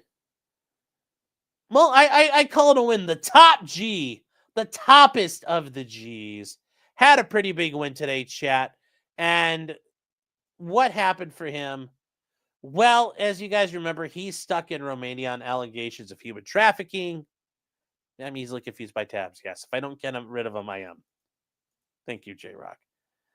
He was facing issues in a Romanian court regarding human trafficking and abusing women as part of his camming business enterprise, as part of his hustling university. What made him a top G, the biggest of the ballers. And I'm in the meantime also converting to Islam and also saying he would rather date a tranny that's a 10 versus a woman who's a 2. Among many of his other comments out there, chat. Many of his other comments. So what happened in the meantime? Well, a court in Romania has said that his case cannot go to trial because the prosecution fucked up and did not get the case sorted out in time. And there he is. I mean, look at him. That just looks like peak masculinity. He just looks so fucking weird. Anyways, that's his brother. I forgot to mention his brother's sitting right there. So a court of appeals ruled that the case against his brother and 2 Romanian women can't go to trial because the prosecutors fucked up. And we talked about this before, chat. The prosecution had to fix structural issues and problems that were in their case, and they didn't do it in time. So the case is now going back to the drawing board. So there were other issues there, and we talked about this before. There were issues about evidence that was being presented was not going to be allowed. There were significant things that were thrown out. But now it's gone back to the drawing board, which means the prosecutors can rebuild the case. And as it's pointed out here, they can bring up new evidence to back their charges or amend and change them. So they will have to work on this. Now, yes, in the meantime, it's great for Tate. But if they, this confirms a lack of credible evidence. Yeah, unless they find better evidence. So you're not out of the woods yet, Tate. You're not out of the woods, Tate. But yes, there were significant procedural flaws, and there were serious concerns about the integrity of the process. And that's good. Now, am I thrilled that this happened? Yes. Would I ever count on getting due process in an Eastern European court? No. I mean, hell, you can't get due process in an American court, and that's hard enough. Can he leave in the meantime? No, I think he's still under confinement to Romania. I don't believe he's allowed to leave. He's still under arrest, but he's, basically gets to hang out. So we will, Tate is obviously going to go up there and run his mouth. They've had years to build their case to tear my life apart, and yet they have nothing. Well, we'll see what that is. I mean, is it going to be really good for him overall right now? Yeah, I think so. I think this is really good for him. But remember, it's not over until it's over. You have to be very careful because all it takes is them. Yeah. J-Rock says, okay, Sean, serious question. Why haven't they paid off? Who needs paying? Well, here's part of the problem Andrew Tate did at the beginning. He was saying, oh, I could just pay everybody off. When you're trying to show like how badass you are, when you tell the world, I'm going to bribe all these government officials, guess what those government officials can't do at that point? Take your bribe, because then they're going to get caught and everybody will know. So running around saying you're going to bribe all these officials, no. You keep the quiet part quiet and you bribe them quietly, and then you get exonerated and you're like, booyah, I'm out. You don't say, I'm going to bribe this judge, because guess what that judge is going to do then? He's not going to take your bribe. So Andrew Tate kind of fucked himself there. He really did fuck himself. It was really, really bad. It was a really bad way to handle it. But yes, accusing your government of local corruption is just not what I would do, Chad. I don't think you're going to get what you want. And yeah. Let's see here. So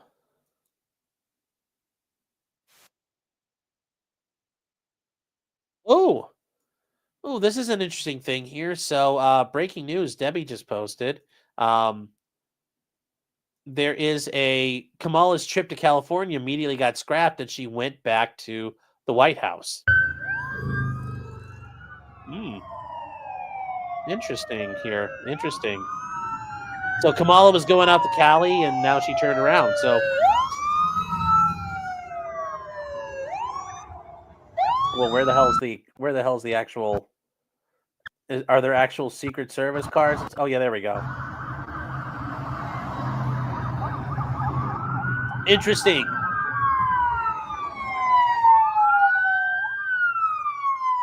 Maybe Joe fell in the bathtub and cracked his head. Yep, they got wee-woos. They got the wee-woos.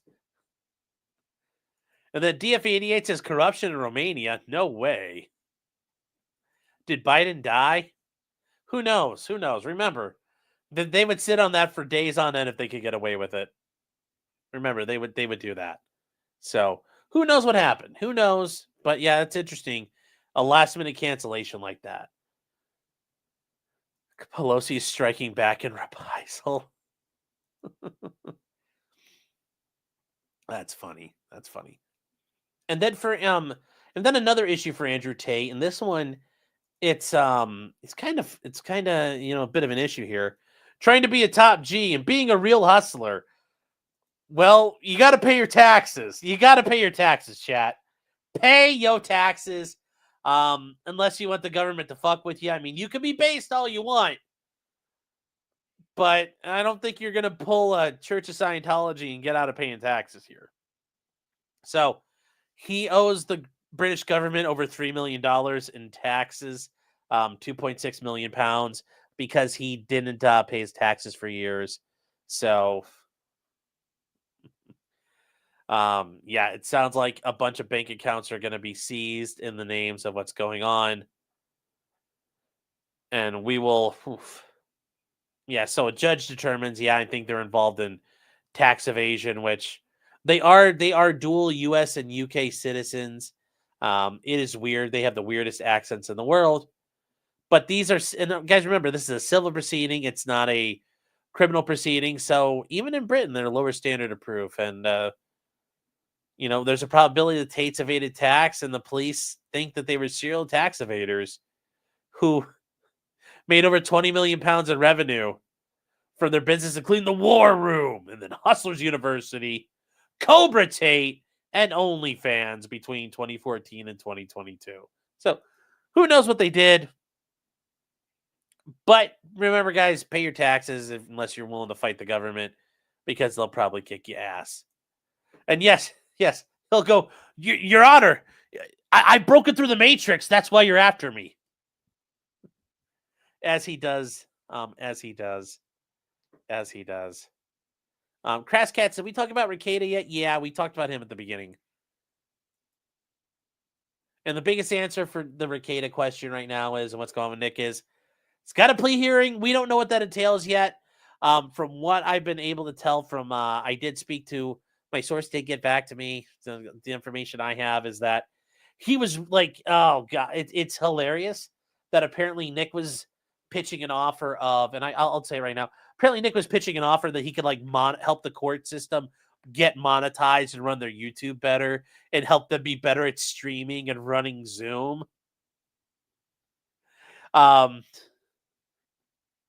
Which is fucking hilarious. And like, listen, I'll be your streaming consultant. So it's yeah, that was hilarious. And that he was gonna, and the other thing is apparently his idea was he was going to use his channel to promote sobriety, but he was going to share it with the local DARE branch, and he was going to cut in combating drug use efforts. Part of his super chat money he was going to make was going to be donated and split with them. But that's apparently part of his idea. And I'm reading what they just sent to me. Oh my God, that is fucking hilarious. That is fucking hilarious. So, yeah, my source is Jason Rekieta. Snoop says the Steel Toe rumors are just that. I'm learning a lot more. I know a lot more than Steel Toe does. I can tell you that much. These are fucking hilarious, though. I was reading this earlier, chat, right as we were starting, and I just want to go, this is fucking funny. If this really happened, chat, like, we're gonna have to talk about this at a later point in time. This is so fucking bad. This is so bad, chat. I can't believe he really thought this was gonna work. Nick, bro. Come on, man. Also, apparently somebody said him at court. He smelled like the back of a McDonald's. And he had the overpowering stench of tacky cologne. And his breath smelled heavily like winter mint. Which, I'll leave that up to you why he did. But apparently he came in all scuzzy and nasty. So, oh, God. DF88 says the spoiler is I'm Pastor Melon. Yes. Oh God. Oh God. Oh, so yeah, I believe the person who gave me information. It's fucking hilarious. So does meeting at the back door mean the back door near the dumpsters? I mean, it's a McDonald's. Like, I mean, sometimes you drive by the backside of McDonald's, it's like, woo, smells like grease. So there you guys go. There's a little bit extra to the Rekieta question as far as it goes there. But oh my God. Oh my God. So yes. Baldo Bros, I don't feel so good. Yeah. And I also forgot to mention, chat, Nick is apparently selling his second house. So April's going to be out on the streets, which, remember, April, contact Null. There's money sitting there burning a hole in his pocket. Give us Discovery, and that money's yours to shove it up your nose or to get inked up and look more degenerate, whatever you want to do. $6,000, it's all yours. Just reach out. Or even, you can even use me. I'll be the intermediary. Potentiallycriminal@gmail.com. Ape, I know you can do it. I know you got the signal. Nick has not turned off your internet again, hopefully.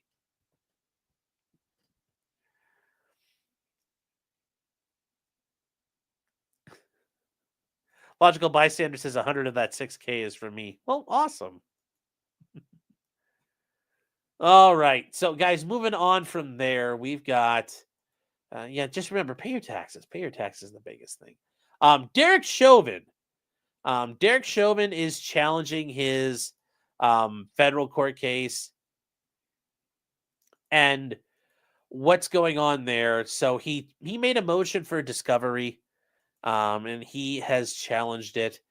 And what got challenged initially? Well, this is his federal court case. This is not a state court case. Remember, chat, he was convicted in state court, but then he also took a plea in federal court. Well, his federal court case, he has, out of the United States District Court in Minnesota, a motion for discovery. And they're moving this court to allow for a party in habeas to take discovery, provided the court concludes there's good cause for the discovery. So he's in the stage of habeas corpus. This is post-conviction work, chat. Now, it's his appeals process is done. This is outside of the appeals process. This is, motions for discovery and new evidence. The appeals aren't concerning this. This is called post-conviction relief. Motions for a new trial at the federal level, filing habeas corpus petitions. This is very common. This is a very common track people go, especially when they're serving really long prison sentences. So, and the argument is the opinion of Dr. Schatzel was that Floyd died due to a catecholamine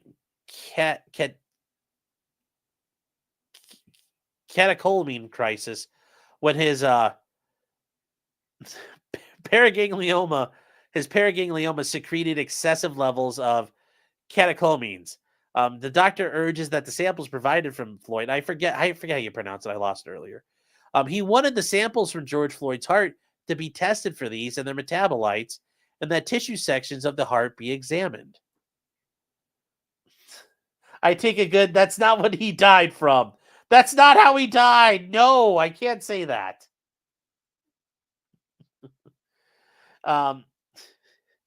These tests would support Dr. Schatzel's opinion what caused Floyd to die if high levels of catecholamines or their metabolites were discovered, or if the heart tissue showed evidence of Takotsubo's myocarditis.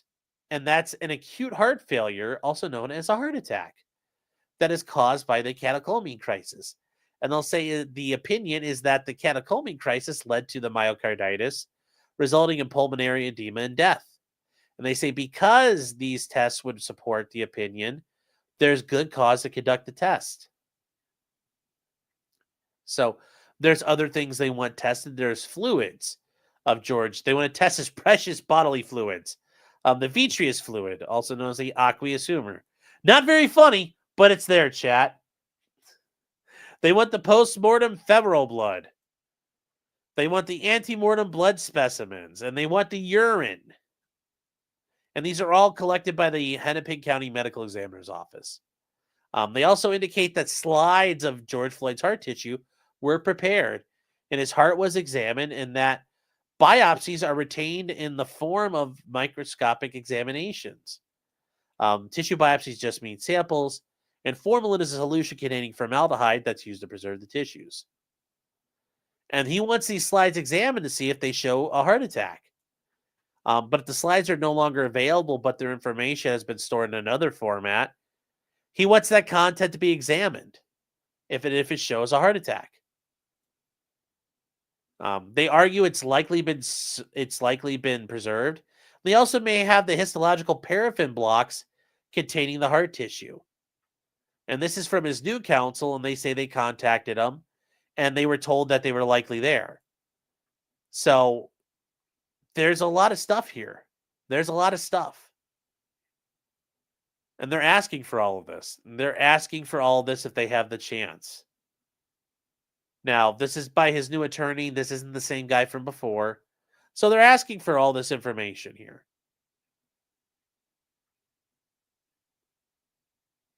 And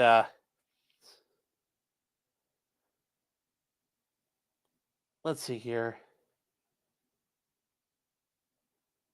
Oh, Ghostery Anonymous says, were the Tate brothers writing their own reality show? No.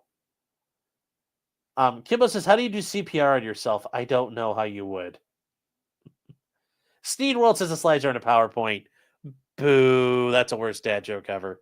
So what happened, and this happened a couple days ago, there was an order by the court, and this is where when everybody who believes, and as I do, I think there were probably some intervening causes in George Floyd's death. This is just, guys need to pump the brakes. I don't, it's probably not going to amount to much. I'm just trying to give you guys a little bit of honesty here. Just need you guys just to be clear. Just be clear on this. I don't think this is going to change a whole lot, but they're going to go forward with it. And they're going to argue that the court finds there is good cause to take discovery. And they're going to say, understanding the discovery request and why there's good cause requires placing it in context. So a 2255 motion challenges your federal conviction. In the briefing, he argued the motion should be granted because he was denied the effective assistance of counsel in two fundamental ways. Remember, guys, ineffective assistance of counsel can be a big problem. Remember, though, you have to show that you were deficient, the counsel was deficient in some way. And had they done their job, there's a reasonable likelihood this could have changed the outcome of the trial. So remember, it's easy to find it where attorneys mess up. Remember, we talked about this before. An attorney can fall asleep in trial. But is it ineffective? Well, no, because it didn't change the outcome. So remember, it's that second part that gets you. But obviously, if he's granting it, he's going to tell us why he believes it's there. The judge believes it's there. And they say, first, his attorney, Eric Nelson, failed to inform Chauvin that a Dr. William Schatzel had contacted Nelson and opined that Chauvin did not cause Floyd's death. Dr. Schatzel's opinion is that Floyd died due to a catecholamine crisis when his paraganglioma secreted excessive levels of catecholamines. This excessive levels of catecholamines led to, the Takotsubo's myocarditis, a type of acute heart failure or heart attack resulting in pulmonary edema and death. Schatzel contacted Nelson before the trial was indicted federally. So Chauvin's first ground is that a claim Nelson provided ineffective assistance by failing to consult with him on the issue. And that is a problem here, because if this occurred before George Floyd went to trial, before Derek Chauvin went to trial, that's actually something that's a problem. Now, if this came out after the trial, yeah, there's nothing you can do about it. But if this came up before you went to trial, yeah, that's kind of a big deal. So the second way that Chauvin claims Nelson was ineffective is related, though independent. Dr. Schatzel urged that samples preserved from Floyd be tested and that the tissue sections also be examined. These tests and examinations would support the opinion that about what caused Floyd to die if high levels of catecholamines and their metabolites were discovered, or if the heart tissue showed evidence of the heart attack. Nelson never requested the test. Mr. Chauvin's second claim is thus not a failure to consult, but a failure to test claim. And the discovery motion seeks to have the test performed that could support the opinion of how George Floyd died. Chauvin seeks to test the various fluids from Floyd for the concentration of fractionated catecholamines and metanephrine levels present. Chauvin also seeks to have the heart tissues and photographs of the heart examined. So, and they say in the case the slides or whatever they're available aren't sufficient to encourage, Chauvin also wants access to the heart tissue blocks. And this is heart tissue embedded in wax from which slides are prepared. And that's how they do it. They dip it in wax to preserve it. And they say that any new heart tissue slides can be prepared. And Chauvin notes the autopsy reports from the Hennepin County Medical Office indicates fluid from Floyd was collected and retained. And they say the toxicology report shows that tests were done on Floyd's blood and urine, though not the test that could support Schatzel's opinion. They say, given the significant nature of the crime that Chauvin was convicted of, and given the discovery that Chauvin seeks could support the opinion, the court finds there is good cause to allow Chauvin to take the discovery that he seeks. Accordingly, the court grants the discovery motion. So he's going to be allowed to do this. He's going to be allowed to, the heart tissue, the samples, the tissue blocks, the recut sections of the heart, everything that the medical examiner has. They're going to examine and make any copies of photographs taken. They are going to be allowed to take quantities of certain fluids and that were there, the vitreous fluid, the postmortem blood, including serum or plasma, the antemortem blood, and urine, sufficient to determine what's going on here. And Chauvin's authorized to test these fluids for the concentration of fractionated catecholamines and metanphrine levels. So he's going to allow him to take these tests. Now, here's the thing, guys. Remember, is anything going to happen with these tests? Also, I apologize. That was absolutely butchering science stuff, but that's what you get. That's what you get, chat. Are we going to get a Summer of Love 2.0? Don't know. Joe Loy says, who is paying for this? I don't know. Chauvin might have raised some money somehow. Or maybe it's some sort of nonprofit working to help him. Although I doubt the Innocence Project would help him at this point. I'm just saying. We don't really know. But it's happening. And those tests aren't going to be cheap. But is this going to change the tide? Because remember, okay, so what's going to happen from here? Let's say all this supports the theories. The prosecutor's going to say, so the fuck what? And then the court's going to say, yeah, so what? What's the burden here?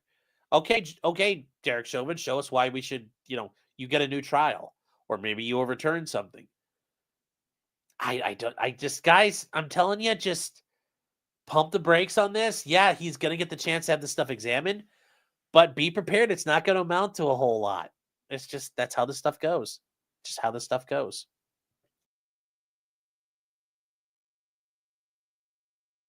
It's just how it goes. It's just how it goes.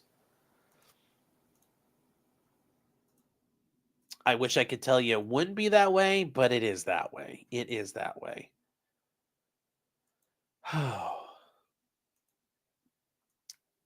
Let's see here. Okay, nope.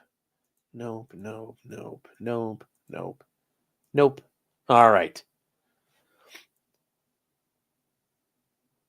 Then get rid of that.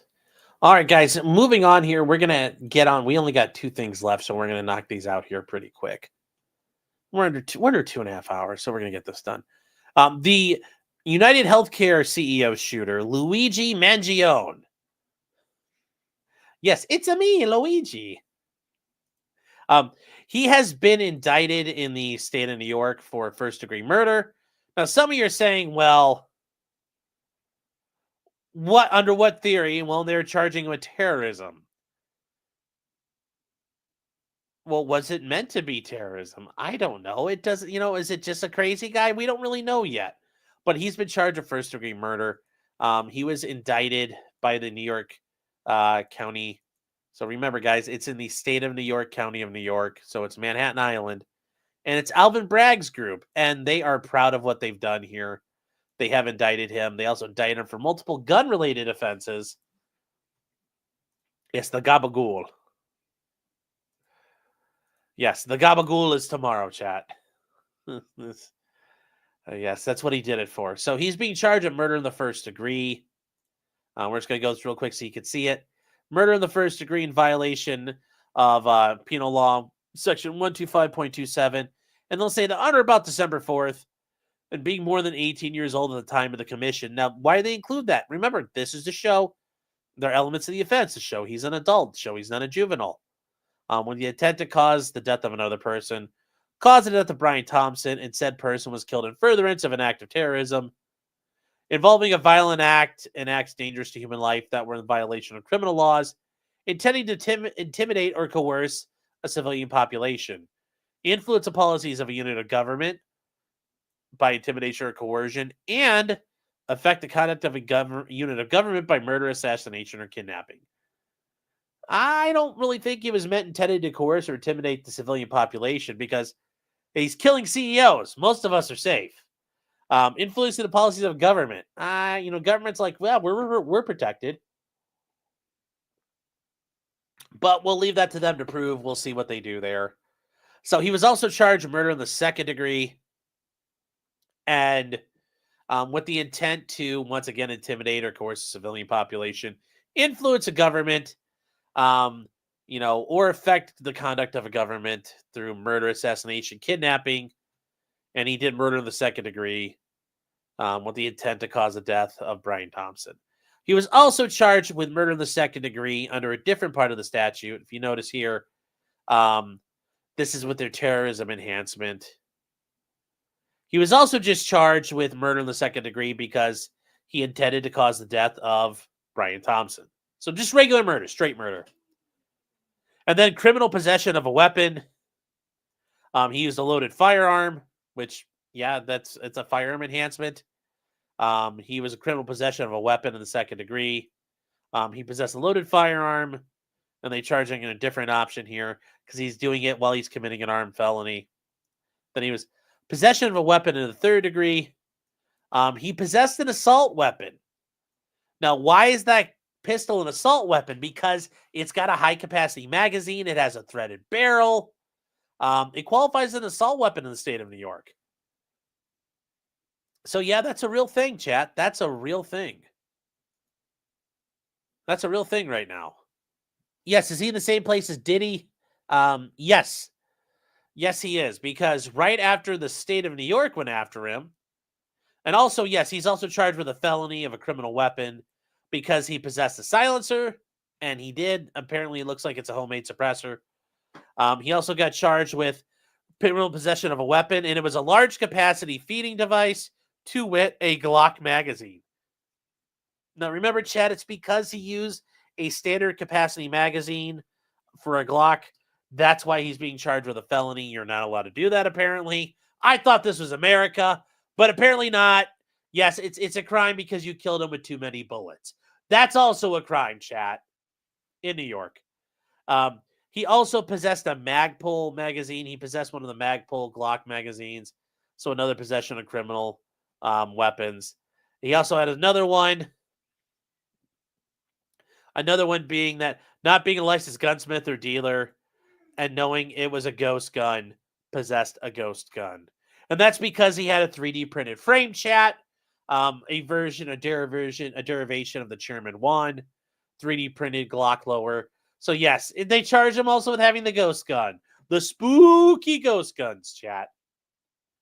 Another one here is criminal possession of a forged instrument. And what did he have? He had a bogus New Jersey driver's license on him. And that is all of it there. So those are all his charges at the end of this. And he got indicted. Now, the feds went after him too. And remember, chat, the feds are a separate sovereign. So there's the dual sovereigns. So they both can prosecute him. Just like Derek Chauvin is a great example of it. Now, should that be double jeopardy? I think so. But you know what? The Supreme Court doesn't think so. And that's what matters right now. So he's been charged in the Southern District of New York. Remember, that's the one on Manhattan. And he's got a bunch of violations. And remember, 18 USC is the criminal code for the U.S. government. And he has multiple violations here. And these 924 ones are the firearm-related issues. So as you go through this, he's been charged with stalking and he traveled in interstate commerce.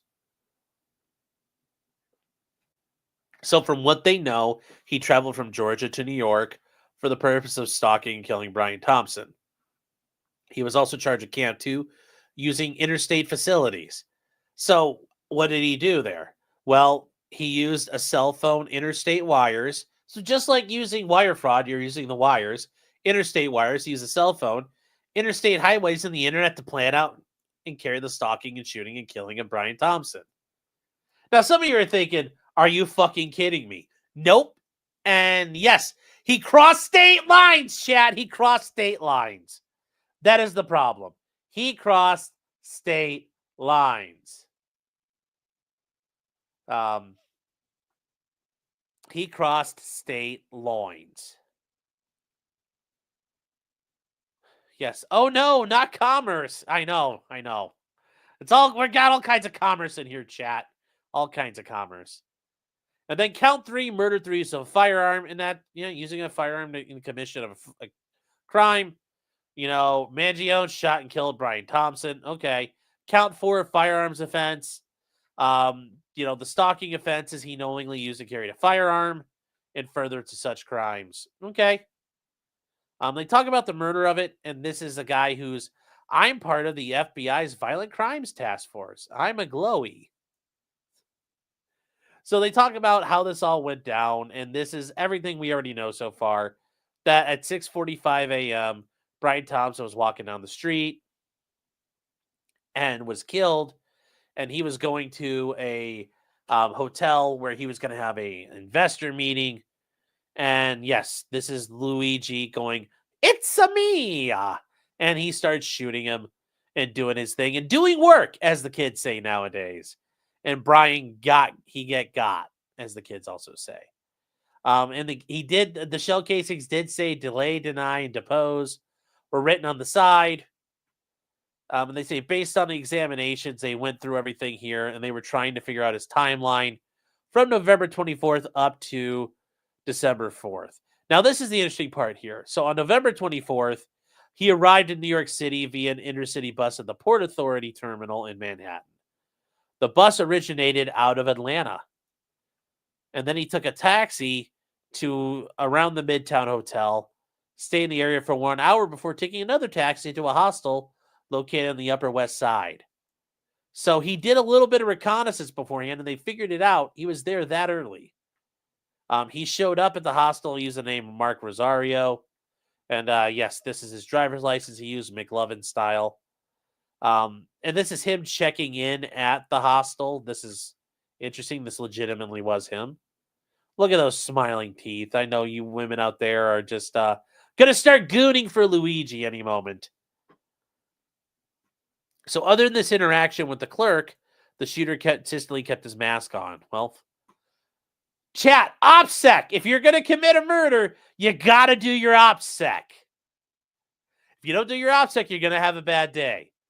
They say, and they keep going, though, and he stayed there for a couple days. December 4th at 5:35 in the morning, he rode an electric bicycle down to Central Park West to a location near the Midtown Hotel. So they have him walking around. They have him riding a bike. And they say around 5:41, he walked around the area of the Midtown Hotel and purchased items from a nearby coffee shop. Can't be doing that, chat. Can't be doing that. You got to be all ready to go. You can't be buying gear on the hit site. Like, you show up to the ambush, you got to be ready to go. You can't be, doing this. Can't be doing this, chat. 6:45 a.m., he's waiting near the hotel. He saw it approach the victim, shot the victim multiple times, then fled off. They say as they saw him later on the bike, the shooter was no longer carrying his gray backpack. Look at him just pedal powering it along. They saw him later on the bike. And they caught him near West 85th Street, Columbus Avenue. And 2 minutes later, they found him walking. At 7:04 a.m., he had entered a taxi that drove him to the George Washington Bridge bus terminal. His face was captured by a camera in the taxi. Yeah, he's like, uh-oh. He's like, fuck, it sees me. At 7:30, he gets to the bus terminal. And on December 6th, they were searching Central Park. They found the backpack that he used. Steal his look, chat. Steal his look. Steal his look.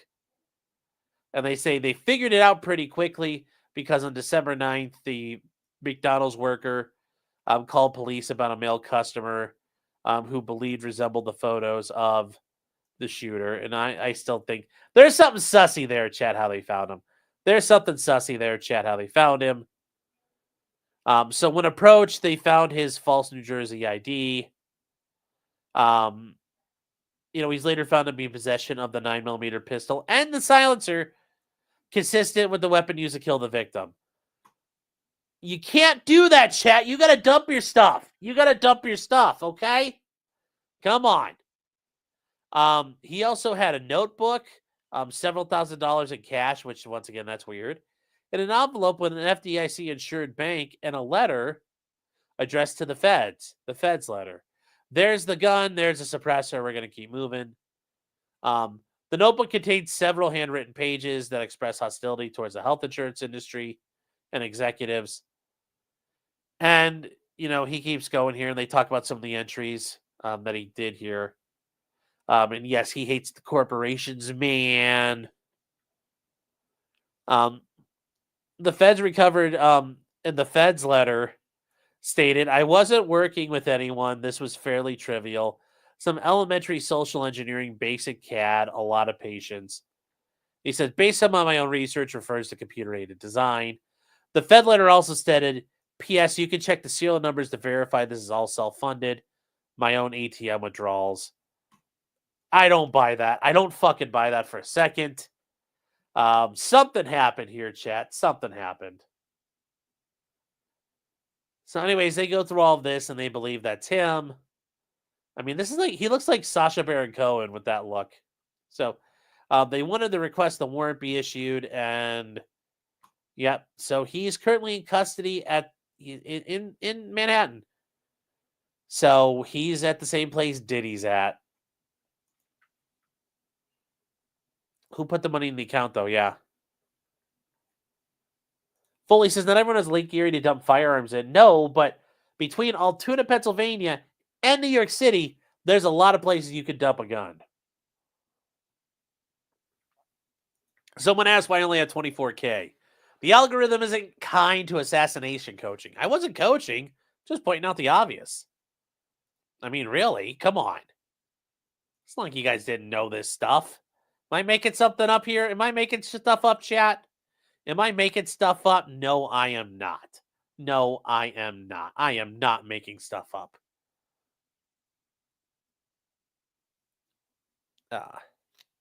Can he get the death penalty? New York does not have the death penalty anymore. So, no. Federally, I don't think he's being charged with a federal death penalty offense yet. They haven't sought it formally. So, I have the feeling they're not going to. Antifa helped them. Somebody helped them. Somebody helped them. Because, it's easy enough to show up that way. It just doesn't make sense. It just doesn't make sense, Chad. It doesn't make sense. Michelle says, all I heard was legal advice. Yeah, Nostradamus says, how did Luigi know when and where the CEO was going to be? I know. That's a thing. But we'll probably find out as this case progresses. Now, remember, it's New York, so we aren't going to see the trial, and then also federal court, we're not going to see the trial. Is it really hard to tell he's a patsy? I don't know. Some people probably. So, yeah, I just don't know. I just don't know their chat. Yeah, why the backpack full of Monopoly money? That must have been some sort of I don't know, some sort of thing there. Foley says, I have 3 rivers, the Allegheny, the Monongahela, and the Ohio. Yeah, it's going to take a lot of river to keep Luigi's broken heart afloat. It's going to take the Mississippi, the Monongahela, and the Ohio. Forgot the Allegheny's not in that song. Oof, that was bad. Was this meeting publicly known on like LinkedIn or something?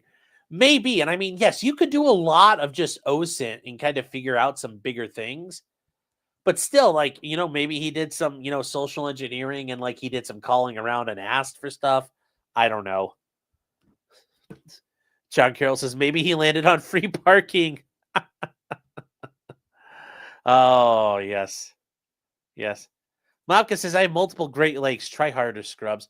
There's all kinds of ways you can hide weapons, Chad. It's not that hard. It's not that hard. It's not that hard. Doompill says, we live in a society. Yes, we do. Yes, we do. All right, guys. Last thing is Joe Biden. Yes, you're president, at least for a little while longer. Oh, boy.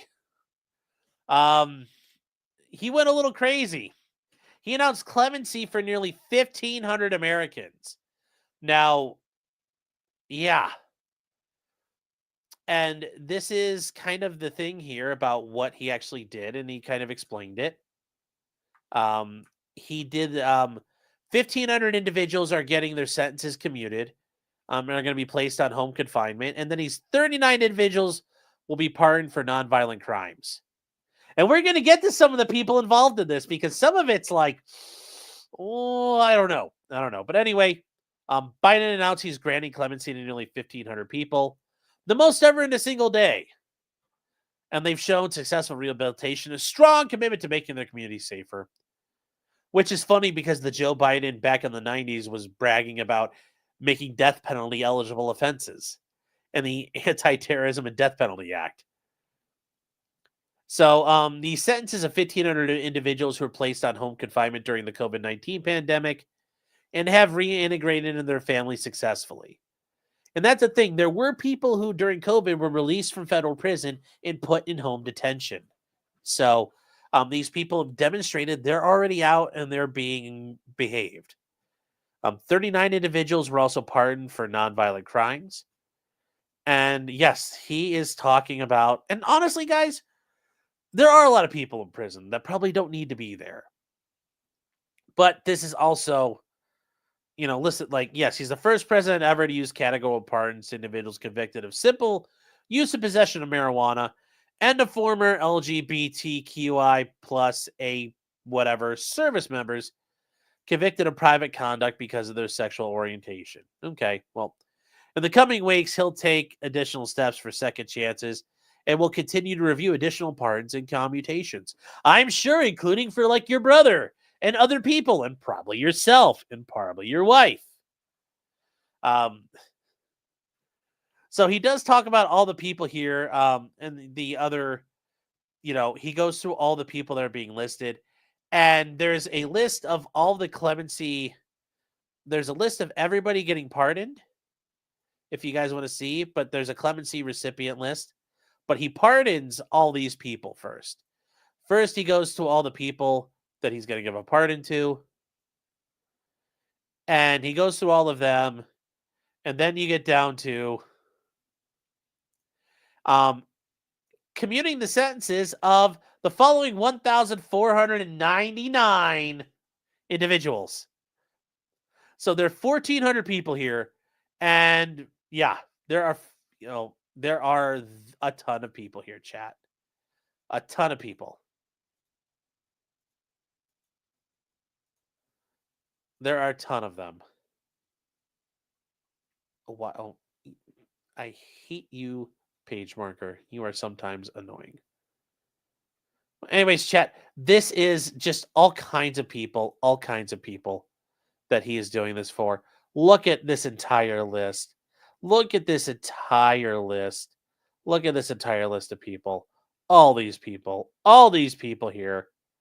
And there's a couple of them that are a little sussy. A little bit sussy here. There's an entire group of them. You're like, wait, what? Why are we doing this to this guy? Because some of them,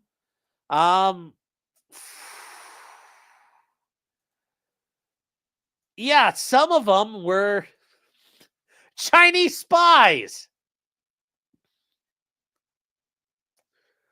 Some were Chinese spies. Now, Joe Biden pardoned 2 Chinese spies and the relative of a high-ranking member of the CCP who was caught with tens of thousands of images of child pornography. 47,000 images of child pornography, roughly, to be exact. 47,000 images of cheese pizza. And they were on his computer. It was part of a prisoner swap between the two countries when these guys received their clemencies. Yes, because that's what we need. China really like. Victor Bout, we're giving up the arms trafficker of death, the Lord of War. We're also giving up a guy with terabytes of child pornography. Terabytes. Yes. The 40K PDF. Yes, 40K PDF. Seriously. Yeah, 10% of those images are for the big guy. Oh, no. Shinobu Tezuka. I'm probably never getting into China for laughing at this, but yes, the CCP. Oh, no. Yes, Chinese cheese pizza. Yes, Donald Trump, don't judge China. China is asshole. Donald Trump don't trust China. China is asshole. Yes. China's asshole and China likes the cheese pizza. Oh my God. Keopathic says, you're the big guy. For you. Oh, yes. Oh, no. Oh, no, chat. Oh, God, this isn't good. This is not good. This is not good.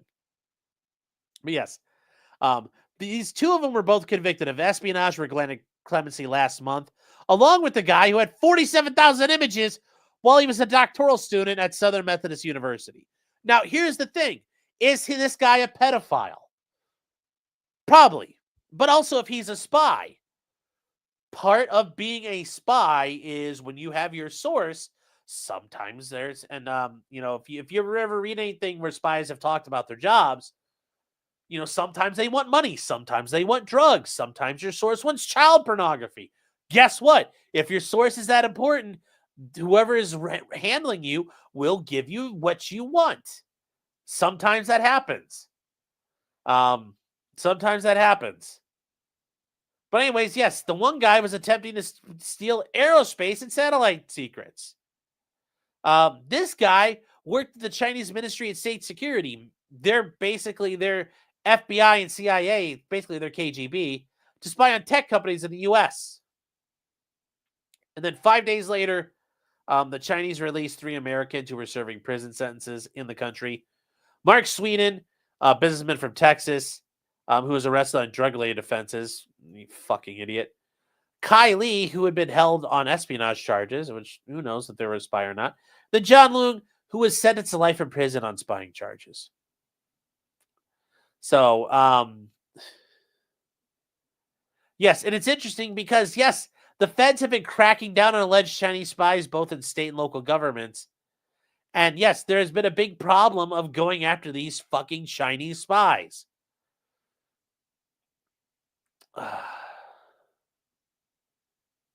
So, I mean, it's awful. This is awful. But anyways, yes, the one guy was the first career intelligence officer from the MSS to be sentenced to prison in a federal court. He was the first one to be extradited for this issue. He targeted U.S. companies through GE Aviation, through front companies and universities to deceive employees and collect information. They also hacked computers in hotel rooms while his guests were taken to dinner.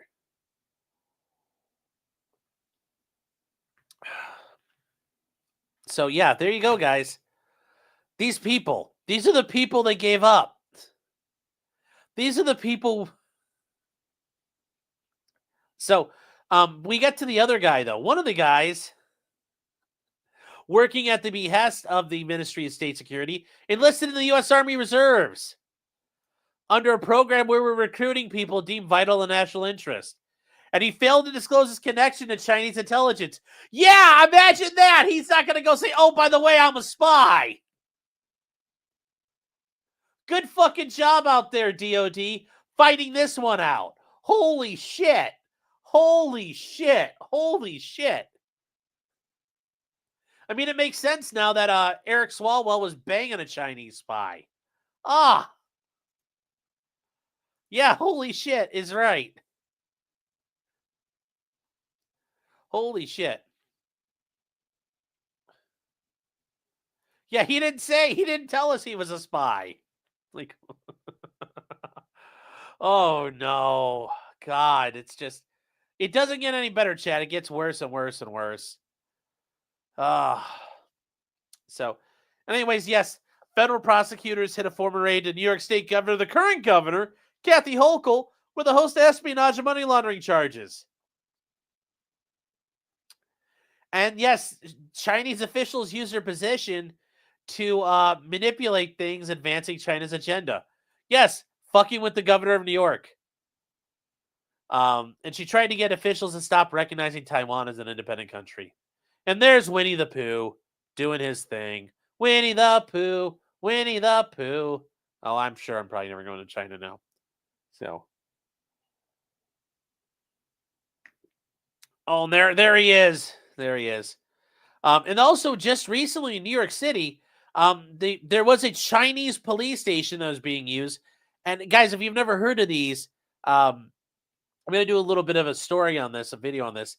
The Chinese run basically like police stations where they keep tabs on Chinese expats and Chinese citizens to basically fucking harass them and make sure that they're not go after Chinese dissidents to silence them and screw with them and discredit them and conduct acts on them. Like these are all over Australia, but now we're finding them in fucking America. So, yeah, there you go. There you go, chat. There you go. It's just fucking amazing. Yeah, they're in Vancouver too.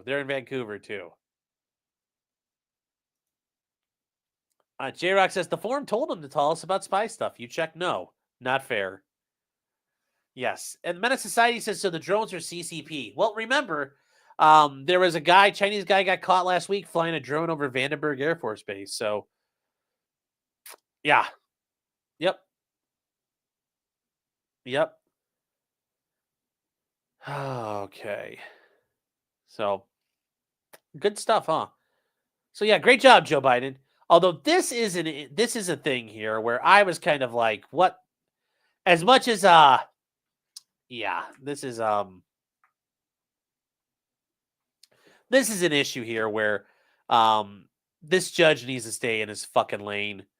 So a federal judge in North Dakota raises issues with the presidential pardons. Go fuck yourself, judge. There's no, U.S. District Court Judge Daniel Hovland wrote a letter to the pardon attorney's office saying he nor anyone involved in the cases were given notice. And he said he reviewed several sentences and disagrees with the president's decision. Separation of powers, motherfucker. Separation of powers. Suffer, Judge Hovland. Suffer. Among the impacted are Hunter Hansen, who was sentenced to more than 8 years for defrauding farmers, and another guy who's sentenced to more than 15 years for defrauding a bank in Bismarck. He says neither defendant ever presented any evidence to support a commutation of their sentences. I'm sure they sent 10% to the big guy. That's all the evidence you need. And regardless, it's not your fucking problem. It's a separation of powers. It's literally a plenary power that's nearly unlimited in scope. It doesn't fucking matter what you think. As much as I think Joe Biden's a scumbag, it is not your fucking position to get involved. It's not your fucking position to get involved, Judge. Neat Scholar says Joe Biden planted a forest to hide trees. Yeah. Yep. Totally, I agree. Neat Scholar over on Rumble. Cat Madison says those 22 offshore accounts are now 32.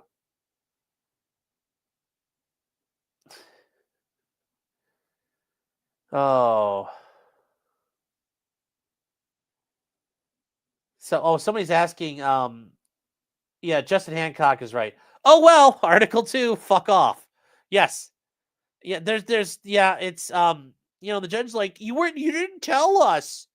None of the prosecutors, victims, myself were ever contacted about these. It doesn't fucking matter to you, buddy. He wants an explanation how these cases are reviewed federally and why they were commuted. Well, number one, fuck you. Number two, Article 2. And number 3, 10% to the big guy. Like, this doesn't how this fucking work. It doesn't know how this fucking works. Yeah, it doesn't fucking matter, buddy. So the idea he's going to come in and like fucking cry about it. Sorry, Judge.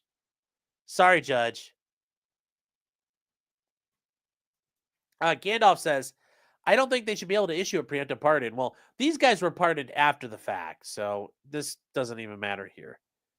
Brad Sylvester says, what will a pardon not cover? Impeachment. That's it. We'll go back to this again. We'll do it. The pardon clause. And here we go, chat. This is the pardon power of the President of the United States. It is an absolutely immense power. And it's funny because this is constitution.congress.gov. So, but here we go. So the scope of the pardon power, and it says the president shall be commander-in-chief of the Army and Navy of the United States. Not all this issues about what he could do there. We're going to skip over to this part. And he shall have the power to grant reprieves and pardons for offenses against the United States, except in cases of impeachment. So basically everything but impeachment. It is called a plenary power. It's a power that's unlimited in scope. Yeah. Yeah. So impeachment isn't technically a crime. It's a non-legal action by Congress. Yeah, but I think they also just wanted to explain, like, you can't wipe an impeachment away. Like, the founders wanted that to stick if you got impeached. So, yeah. So does that mean everyone, J-Rock? Is it everyone? Yes, it's everyone! Kit Madison says, I do what I want, bitch. Yeah, pretty much. That's pretty much what the president gets to do. He does whatever the fuck he wants. All right, chat. So we got some super chats and things to catch up on here. So let's see, where are we at? Trucker Rob for $10 says, Sean! Hey, Rob, how are you doing? Hope you're doing well, man. Hope you're doing well. Nick Kreuzer says, how many live streams are you expecting to host when the very first minute YouTube makes you a ghost? Oh, very poetic. Gemma gifted 1 membership. Thank you, Gemma. Thank you very much for the support. The Amateur Iconoclast says, I wonder who in chat is an alumni of a school associated with cowbells. Oh, well, thank you. Thank you. Adam Walton says, Vice has had to die to get to 100K. Well, I think he was going to get there anyway. He'd been on a pretty steady climb. But yeah, that's a pretty quick way to kind of cheat and, get like 15,000 subs in a day or two. Nate Matthews says, believe in yourself. I do believe in myself. I'm just, let's as it goes, we got to be honest with ourselves, chat. Let's be honest. Got to be honest with yourself. Got to be honest with yourself. I appreciate it, though. I appreciate it. Gemma says, my sheepoo is single. How old is Clyde? Clyde is 6 years old. And he is, I don't think he's spoken for because technically, he tries to hump Lainey, but she doesn't let him. And let me see if he'll come in here right now. Hey, Clyde! Clyde!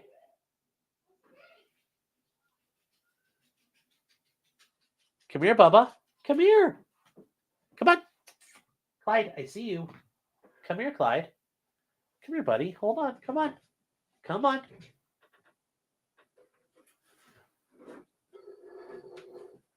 Come on, Clyde. Come here, buddy. Come on. I moved the box out of the way. Come on, bud. Come on. He's just staring at me and his tongue's hanging out he's being a little derpy. But yeah, Clyde, get your dog might call my dog. We'll sort that out. James Reed says, thought her and Rich were a thing. Oof.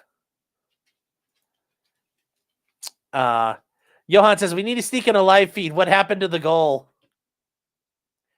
I didn't set up a goal for tonight. I finally have that option though. You can't just use a hidden camera record court proceedings. I would never recommend you do that. Don't do that. Don't do that, chat, please.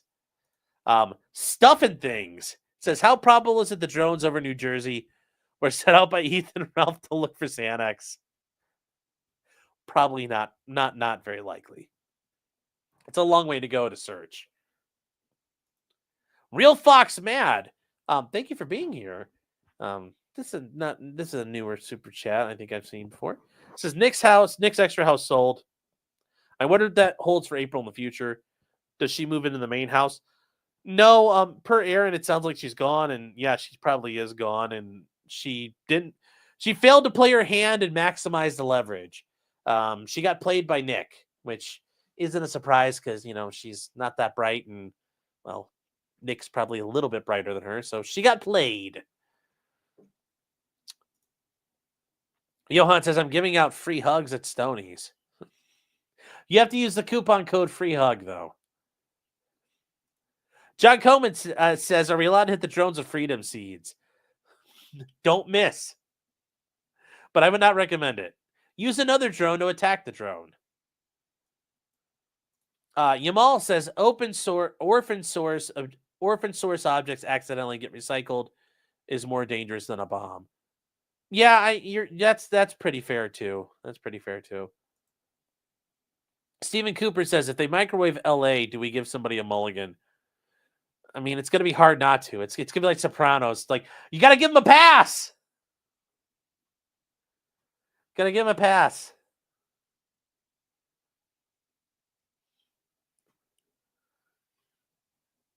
Swamp Donkey says, should you really say nothing in a situation like this? Talk about Nick Fuentes. Can you explain how that wouldn't put the cops against him? No, but remember, anything you say can and will be used against you. What helps is you sit down with your attorney and you talk through it, and you can sit down and give them a statement later. I mean, even if Nick had said, think about this. There wasn't anything Nick Fuentes was going to say that was going to get him out of that. There was nothing he was going to say at that point, because literally he maced a lady who was on his doorstep that hadn't done anything to him and had not indicated any aggression. He's probably going to get charged no matter what happens. So waiting to talk with his attorney, you can't make it any worse. Can't make it any worse. And in his case, it lucked out because she didn't press charges that day. And the case lingered for a little while. That gave him time to talk to his attorney. And then they charged him. He came in and surrendered. They booked him and cut him loose. So in that situation, I'd argue it worked out. But generally, yes, speaking of the cops will not benefit you. You're not going to talk yourself out of the issue. Jefferson Post says, multiple meter sockets means multi-unit at Nick's. That would be very funny. That would be very funny. Nick Kreuzer is saying, here, let me just place this weapon in front of this camera and display this gun to the camera too. The face is hidden. Good. Asset. Yes. He's checking himself in the camera like, do I got it right? Hold on. Oh, that's perfect. Perfect. Johan is saying, actually, I have a legal question. If he had a document that said welcome on it, could the lady argue that she was invited in once he opened the door? No, because that's not, I don't think that would be fair to argue that. Because you're not literally just opening your door for the public. Philip Kogan is saying, he and Hidalgo's, was he ATF? Was it Fed-on-Fed violence? We don't know anything more about that guy right now who did all the shooting because we don't know yet. So I'm sure there'll be some interesting stuff, though. Jefferson Post says, hey, crossbow guy, don't touch the cow. Well, that may have been his orders or may have been his job to go touch the cow. Timmy Carl says, remember switching to your... Yes, I wish I could say it like Yaz. Remember, switching to your crossbow is always faster than reloading. Sir Marhouse for $1.99 says, back in the Buckeye State, F. Ingerland. Well, welcome back for now. Glad you didn't get attacked with acid. That shame says, okay, yeah, talking about the coffee enemas. Adam Simon gifted 1 membership. Thank you, Adam, for the support. And Bibliophile gifted 5 subs. Let's go, chat. Remember, we're trying to pray the gray away. Remember, chat, the grays got to go. The grays got to go, chat. They got to go. Can't have them here. We can't have them here desecrating this land. Thank you, Bibliophile. I appreciate the support. Debbie O says, sent you the interesting link. Do you see anything about the story from your sources? That was about the Kamala motorcade immediately turning around, going back to the White House. I haven't heard anything else yet, so it should be interesting. Aplexity. Really? I'm gonna have to Google that. That's interesting. How do you know about that place? Send me an email. I'm kind of curious what your connection is with that, but I'll take a look at it. And Debbie, thank you for that earlier, because I do think that is a very interesting thing to take a look at. Graham, it's good to see you, man. He's been a member for 28 months. Thank you. That's a long time to be hanging out here. I appreciate that. That's, I appreciate like when you guys just being here watching this, sending in sending in comments, sending in super chats. I appreciate all that. Membership, all that stuff I appreciate, but like 28 months, that's so cool. That's so freaking neat. I truly appreciate that. I appreciate you hanging around for that long. Is saying, will Leah Miller, her make a video on this? Oh yeah, she's like she's the bread tube law tuber, isn't she basically? Isn't that her thing? She's like Emily Baker if Emily Baker was a communist, I think. I think that's her, because I remember Sitch and Adam talked about her one day. I'm kind of curious to hear her take about Daniel Penny. So, and then Jay says an innocent man is going to be sentenced to life imprisonment in Indiana tomorrow. Absolutely sickening. Yes. Yes. Richard Allen is going to get fucked by the system tomorrow. We're not going to hear about it till after it happens, but yes, Richard Allen's getting sentenced for his bullshit charges and bullshit conviction in the murders of Libby German and Abby Williams. So yeah. So remember, fuck Judge Gull. Fuck Judge Gull. That's all I can say. The Chugi Show is saying, I'm late, so Fuentes was really targeted. Yeah, at first I thought this was all some sort of gay op when I read it initially. But yeah, then I read like, oh shit, the guy got clipped. I'm like, by the police. And I'm like, oh boy, that's real. Yeah, so no, it's real. Something's up, chat. Something's up. Rep Luna just posted there'll be another funding vote tomorrow at 10 a.m. No bill text available yet. Well, I will say that's the great thing. We went from 1,500 pages to like 100. The problem is what's in that, now it's even more sneaky about what's in those things. We really keep on top of your reps, everybody. Keep on top of your reps. Keep on top of your reps. So let's see here. Chat AI kept on fusing Fuentes with Rekieta. The AI sent the Melodrous Karens to the wrong premises. Oh no. That's the problem here. Skynet fucked up. Oh. I can't wait for the Worski Law and Pot Criminal P show in 2028. That'd be funny. Bob says, had I known him on this channel, I would have been here 28 months ago. I'm not trying to say any ill about everybody else here. I appreciate the support. It's really neat to see that information come to you. Zero Fucks. No, I did not see that, but I actually want to talk about that more than, it doesn't deserve, she deserves more than just a footnote.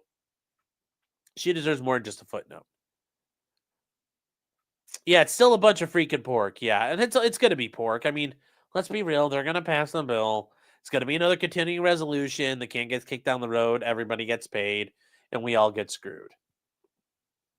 I mean, that's going to happen.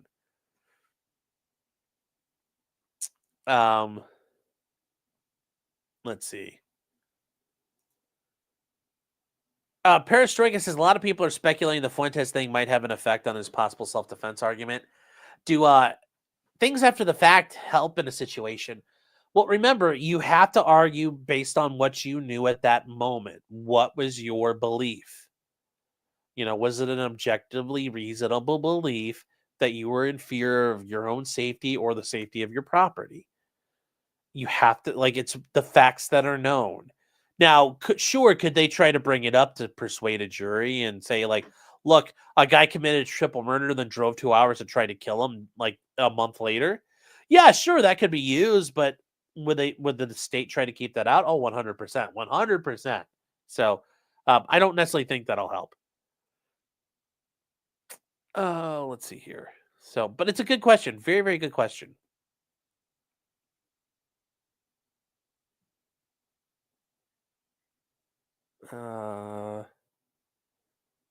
Congress is asshole. Yeah, well, yeah, the Congress has always been an asshole.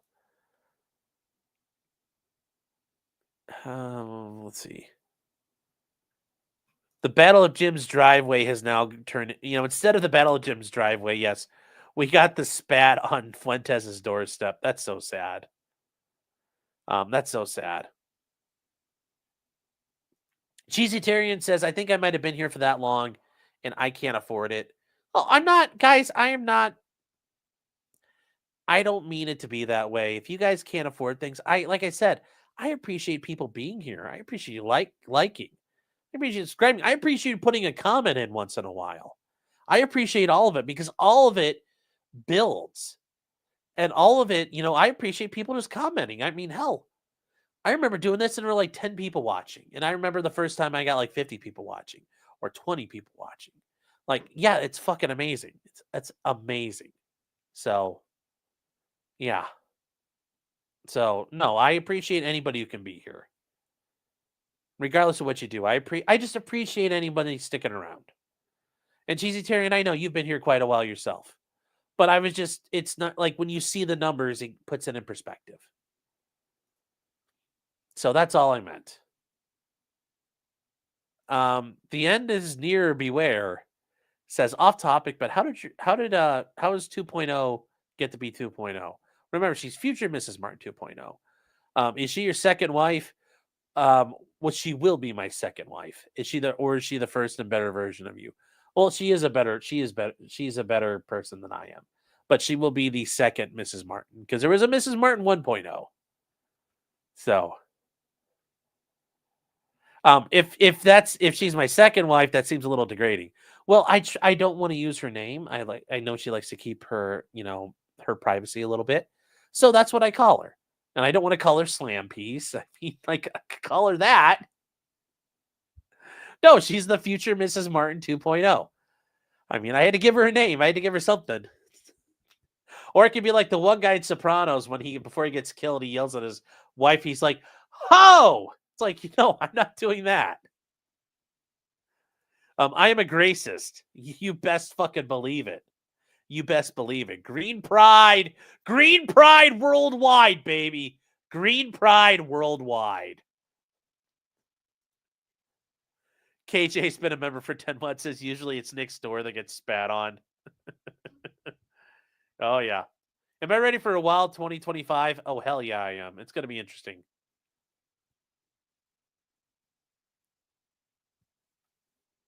The job well done says, appreciate me, bish. You're pretty. There, I appreciate you. Agbound Chemist gifted 5 subs. We're getting caught up here. Ag, thanks for the support and your generosity.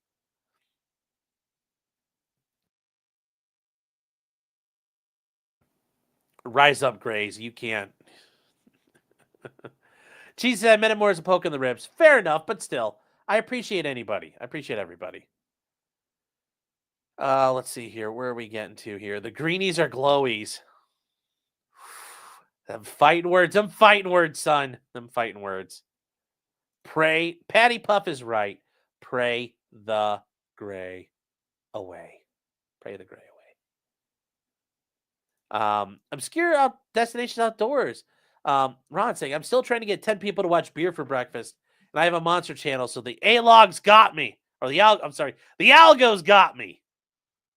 I was about to say the A-Logs. Like, Ron, why are the A-Logs after you? What did you do? What did you do? But anyways, yes, guys. Ron over on Obscure Destination Outdoors, guys. They have a great channel. They have all kinds of critters and wildlife on their channel, but they also do Beer for Breakfast. Stop by there if you enjoy in the mornings. I think it'll give Steel Toe a run for its money. I've listened to it a couple times. I enjoyed it. Kimbo says Anna Kasparian will be the future Mrs. Martin 2.0. 2.5? No. She'll be the new and improved 2.0?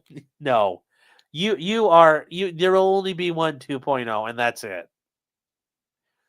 We're not doing like 2.1, 2.0 Mark 1 Mod E. No, there's just a 2.0. Well, we're not doing the Enfield naming system, chat. There's no number 1 Mark 3 star.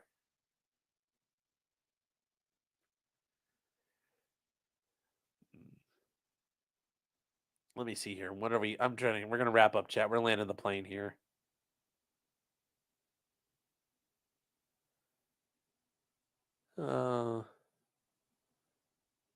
Future Slam Piece 2.0. No. Oh. All right, chat. Let's see here.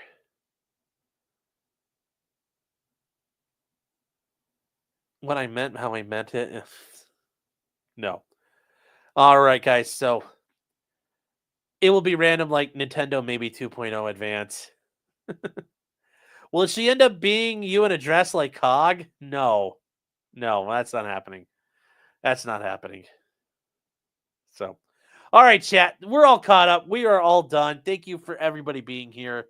It's been a little bit of a long night. Sorry, guys. A lot to talk about, and then just had to catch up. So, still 927 people here, guys. Thank you so much. Over in Rumble, thank you guys. Neat Scholar, Fractal, Sporkio, Amplify the Signal. Who else here? Joe Schmo, Upon the Horizon. Almost sounds like a ship out of Halo. Thank you guys all for being there. Prairie Dog, thank you as well.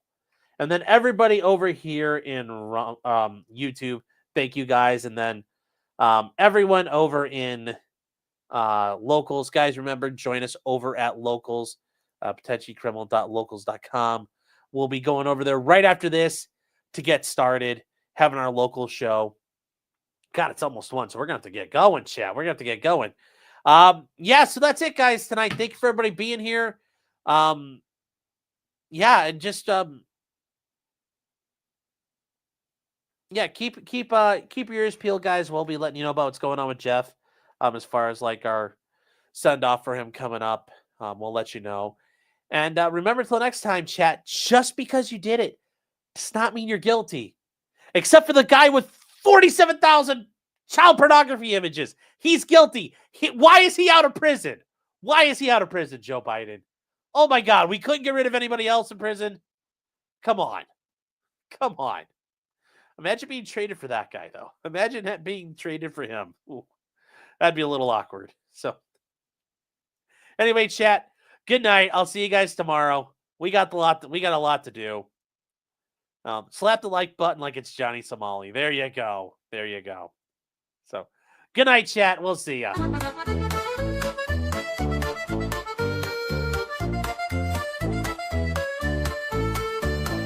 Weapons, blacksmithing, and models of planes, esoteric works, and even some trains. Much merriment had while drinking White Claws, tips on hunting, and even talking the law.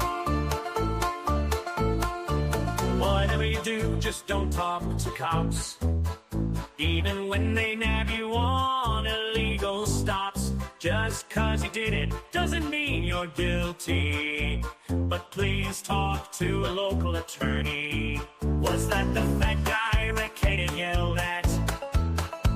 Why, yes it was, he even knows he's fat. For all this fun and more, there's one place to go. Here on Sean Martin's Potential